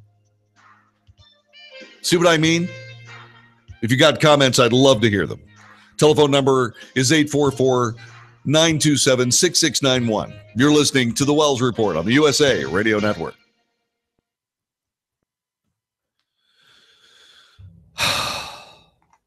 Jeez. Alrighty. Thank you, sir. Did that clean that up a little bit? Oh yeah. Man, you never were really like. I thought you meant something else. I didn't think. Okay, all right. So I wasn't in the weeds that bad? No, not bad. All right, cool deal. Yeah, I guess a lot of people like. You're right though to say that because a lot of people don't really grasp some of this stuff when you get real intricate. Right. And they're just not going to. Yeah. I think a lot of people just aren't like political junkies like some of us are. Right. But to each his own. Yep.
I'm back.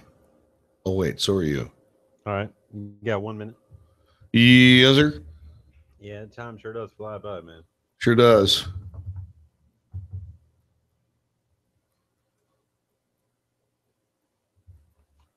Oh. I'm here, man. You got 45 seconds. I'm getting this clip off the TV. Oh, sure you are.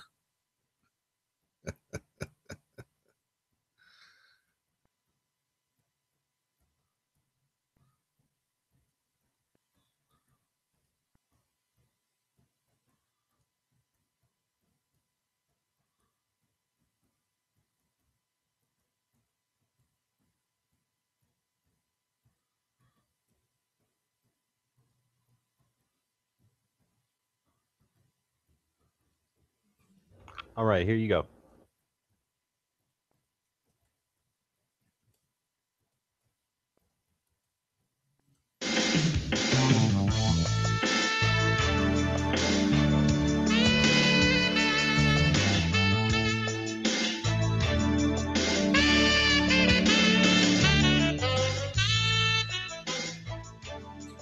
You are listening to the Wells Report. My name is John David Wells. Thanks very much for being a part of our broadcast as we bring it to you here on the USA Radio Network.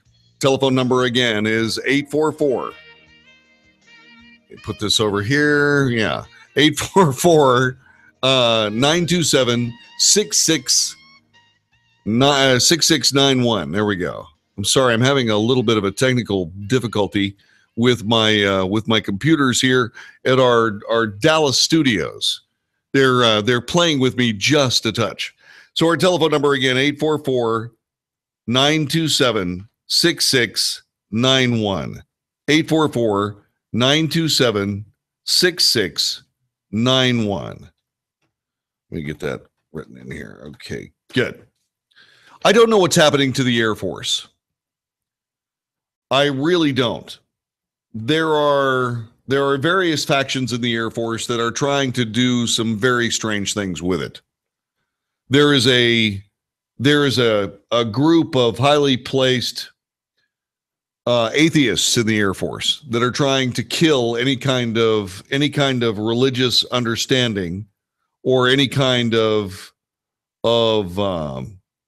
mention of God in the entire context, even though you really don't want to have a bunch of sociopaths running around with nuclear weapons. You know what I mean?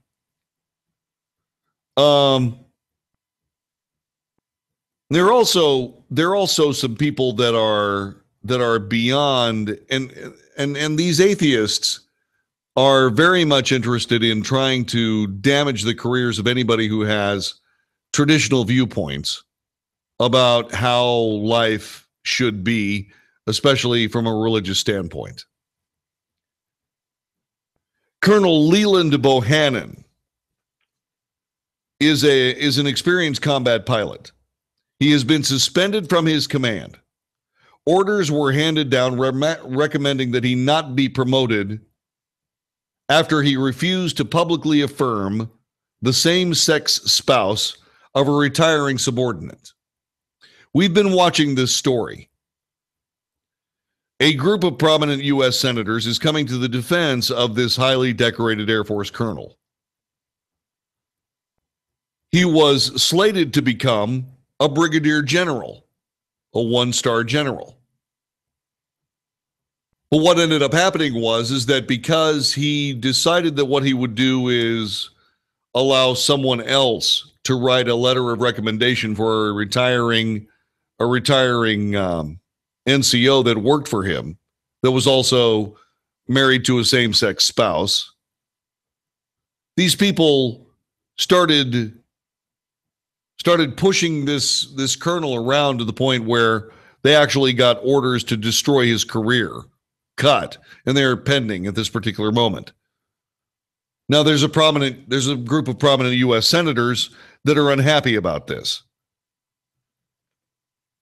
He was punished after the subordinate filed an equal opportunity complaint, which was later substantiated by investigators.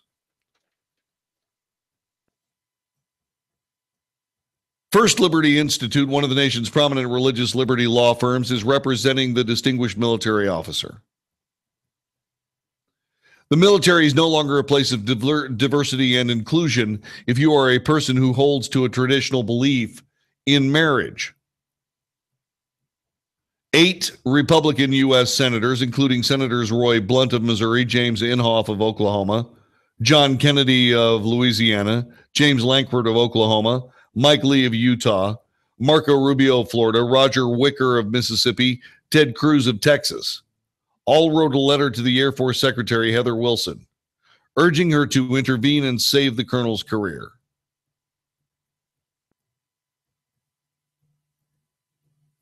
The senators wrote that, quote, Colonel Bohannon has suffered severely on account of the EO investigators' mishandling of his religious liberty rights. The Air Force owes it to him to see this justice is restored along with his good name, unquote. Last May, the colonel declined to sign a certificate of spouse appreciation for a retiring master sergeant's same-sex spouse. Instead, he asked a higher-ranking military leader to sign the customary document.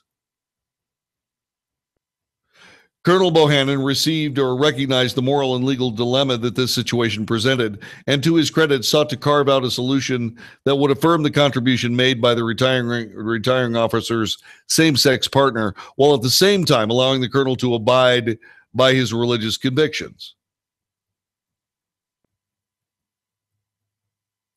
However, the retiring service member took offense and subsequently filed a discrimination complaint.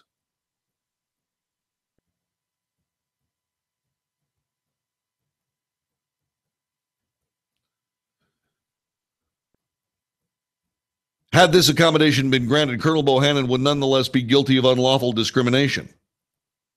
The senators said the EO decision raised disturbing questions.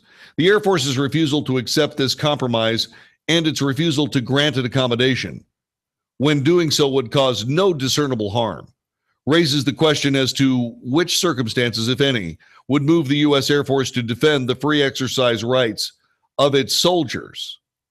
The senators are calling for the U.S. to reverse the EO's decision and remove any unfavorable notes from the colonel's service record.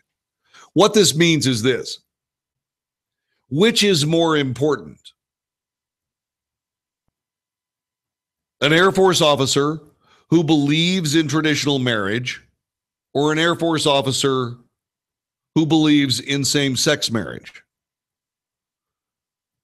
Which right trumps the other? Which right is more important? The right to believe in same-sex marriage or the right to believe in traditional marriage? 844-927-6691. 844-927-6691. As far as the Air Force is concerned, which right is more important? The right to believe in traditional marriage or the right to believe in same-sex marriage? In your point of view, which right is more important?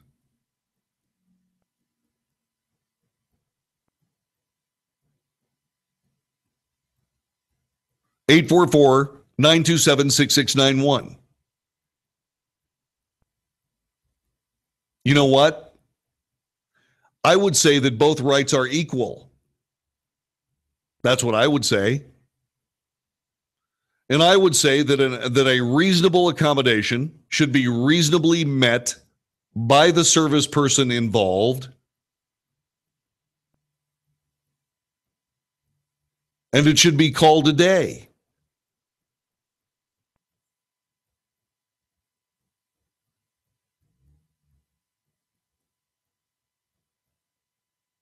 This person who got this notice, the certificate of spouse appreciation, received it from a higher ranking officer who agreed that it was okay.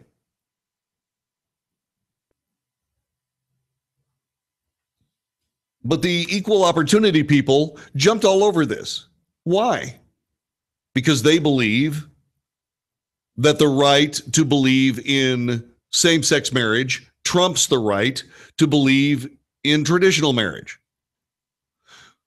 Of these two rights, which one is enumerated and codified in the Constitution of the United States? That's right, the religious freedom one, the one that allows you to believe in traditional marriage.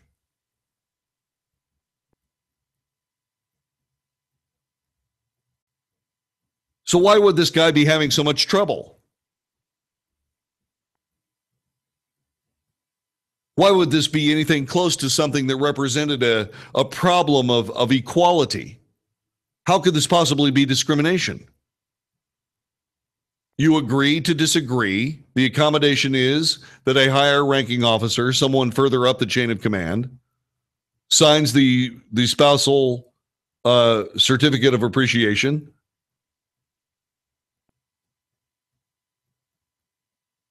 And then everybody stops yelling at each other. To say somehow that the belief in single-sex marriage trumps the right of somebody who believes in traditional marriage is the very epitome of inequality and, discrimination. Both of these rights are equal, at least. Do I believe in traditional marriage? Of course I do. I believe that anything beyond traditional marriage should be a civil union.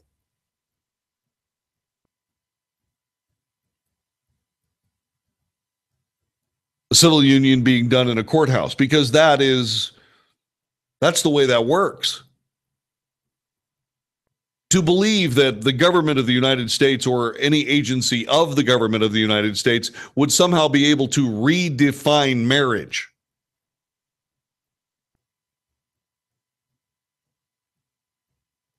Well, that's a violation of church and state, actually.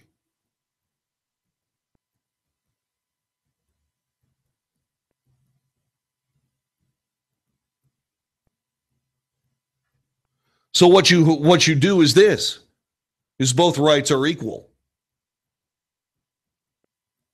And those people that say that they are all for equality and they're against discrimination need to stop discriminating against somebody who believes in traditional marriage, because that's just as much discrimination, especially when somebody's job is involved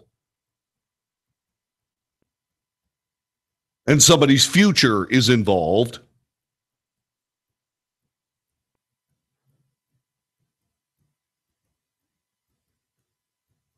That's how this has to be handled.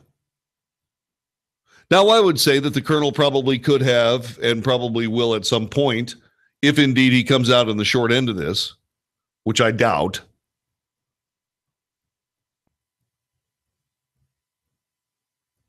I believe that what will end up happening is that he will prevail. He will be promoted. He'll get that raise.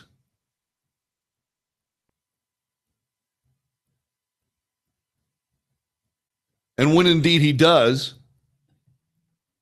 when he gets that raise in rank, the raise in money, then everyone's needs will be met. And you can then clarify for the sake of everyone else that constitutional rights are constitutional rights.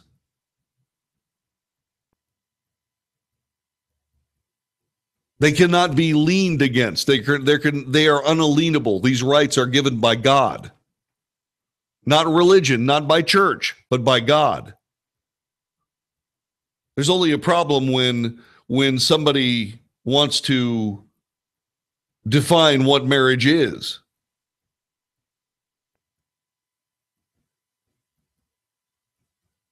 Marriage is described in the Bible. And I realize that atheists don't have much use for the Bible. I get it. I understand.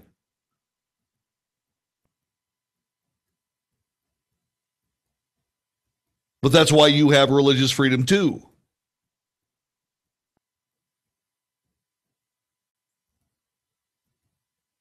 Those people don't have to, they don't have to hang their heads or what have you. They've got religious freedom too. If they want to believe in same-sex marriage, fine. But don't cost someone their life and career because they disagree with you. Coexist. Live and let live. When someone doesn't believe in you, to browbeat them, to cost them their job, to cost them their future, that is awful. It's unnecessary. It is indeed discrimination against someone who has traditional beliefs. So you don't get to exchange one kind of discrimination for another. You don't get to say that someone's right to believe in traditional marriage is trumped by someone's right to believe in same-sex marriage.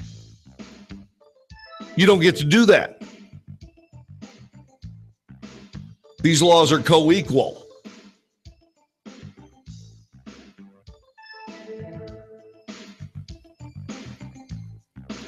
And yes, anything besides, in my view, a traditional marriage should be settled in a civil arrangement, not a religious one. In fact, it cannot be settled in a religious way. It can only be done in courthouses. That's it.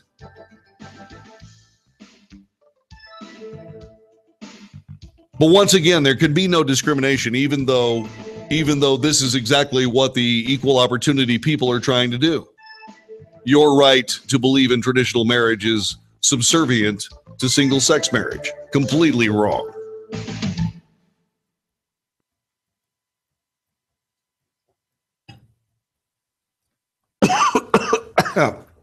All righty, sir. Well, we got some good news for you. What? One of my coworkers is working on. Our coworker Dan is working on getting your. I just told him, getting your page up on our site. Hot damn! It appears that he hasn't, but we got to add all the stuff to it. But he does have the page up already. Oh, that's great. Tell him thank you. Oh, there, I see it right now. Oh, we get things done on my shift, buddy. Buddy, that's great. That's wonderful. Yeah, we just got to figure out a couple things that how to add everything into it. Like we got to figure out. I'm trying to get yours like Wayne's is, like how we can put up every show. Yeah. And yeah, that's something that people would really, really like to see. So this is what I do for Wayne. I put every day after the show, I take a recording of the show and post it each hour. Yes. And then I get him to name like a title that he wants to name it. Like, let me see. Like yesterday, they were. Yesterday, one was the Judge Roy Moore saga continues. And or lots of doubt cast upon Judge Roy Moore's accusers, and just little titles for that hour. Well, what I will do is I will set up. You know, I'll send you the. I'll send you the. 1 second. Let me answer this call. Yeah. Never mind. It was a robocall. Robocall. But so are you saying you'll do what? About your page? No, what I'll do is I'll send you the rundown, and the segments are titled. Oh, okay, awesome. Well, so I gotta set up the. I could record you straight on the computer, but we also are gonna set up automation to catch the show as we do it, so it'll just record it as we go. I think that's probably the best idea. Yeah, that's how we'll do it. It just we have to figure out we have to get our guy to set it up, and but until he does, I can just record it right here. Well, that's awesome, man. The Wells Report, it's right there. Yeah, once he gets everything up, then we'll start doing that. But yeah, so you're on there now, buddy. Cool as can be. We're gonna have one of the. We used to be affiliated with these websites, USA Radio. We used to be affiliated with these websites that are across the parking lot from us, and they're like Western Journalism. Yes. ConservativeTribune.com, all those, and they help us out sometimes, and we got to contact them and get us to help us out and get all that stuff set up. Yeah. But awesome, man. I thought you'd be glad to hear that. Oh, absolutely. Yeah, and so Dan is the guy who got it all done. And thanks, man.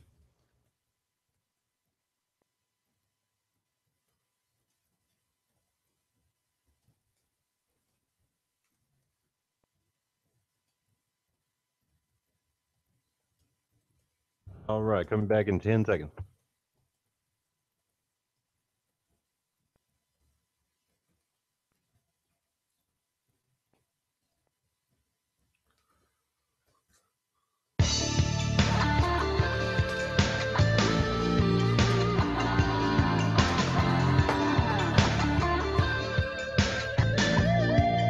You are listening to the Wells Report. My name is John David Wells. What I'm trying to get across here is that in an effort to protect someone's right to believe as they choose, you cannot destroy someone else's right to believe what they choose as well. These cannot be mutually exclusive. Just because you believe in something and you are strident about it and you believe that it is the only way to believe doesn't necessarily mean you're right. Just because, say, for example, the mainstream media jumps on the bandwagon of single-sex marriage doesn't mean that it's right. Doesn't mean that it's wrong. Doesn't mean that it's right.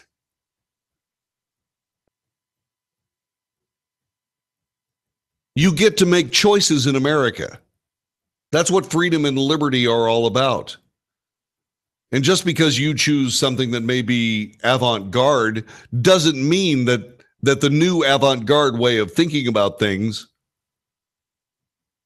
somehow trumps, pardon the pun, the traditional viewpoint on that particular subject.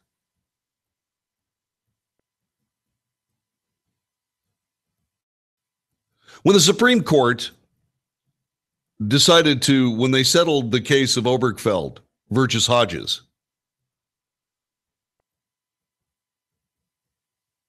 what they did was they came perilously close to violating church and state.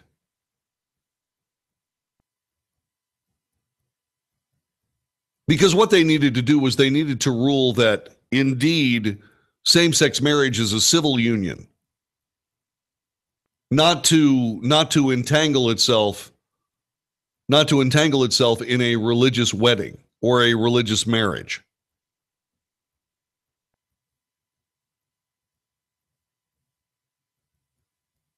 Because the Holy Writs, both Old Testament and New, describe marriage as a union between one man and one woman.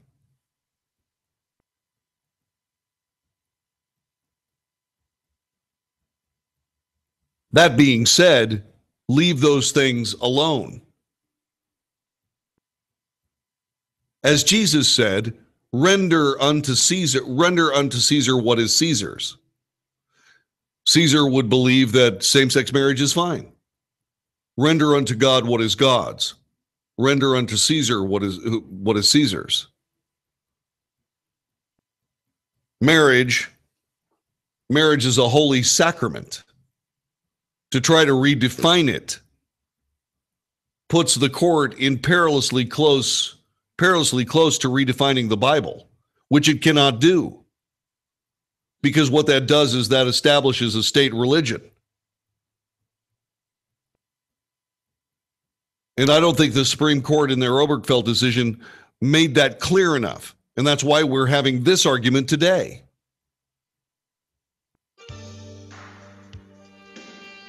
From a civil union standpoint, sure. You can marry who you choose to marry. From a religious standpoint, that religious standpoint is clear. That marriage is between a one man and one woman. And besides, if you believe otherwise, you don't want to trample on that space. Because to trample on the space of traditional marriage tramples on the same space that you're trying to occupy, which is a civil union carrying the weight of permanence. You don't want to mess with that. The executive producer of the Wells Report is the Philip Brown. I want to thank our studio coordinator, Mr. Mike Hawkins. My name's John David Wells. God bless you and yours. See you tomorrow for another edition of the Wells Report. All righty, sir. Good show. Why, thank you there, buddy boy. All right. And we will see you back tomorrow. Yes, you will. For another one. Okay. All right, man. Have a good one. Thank you. See you. Bye. Bye.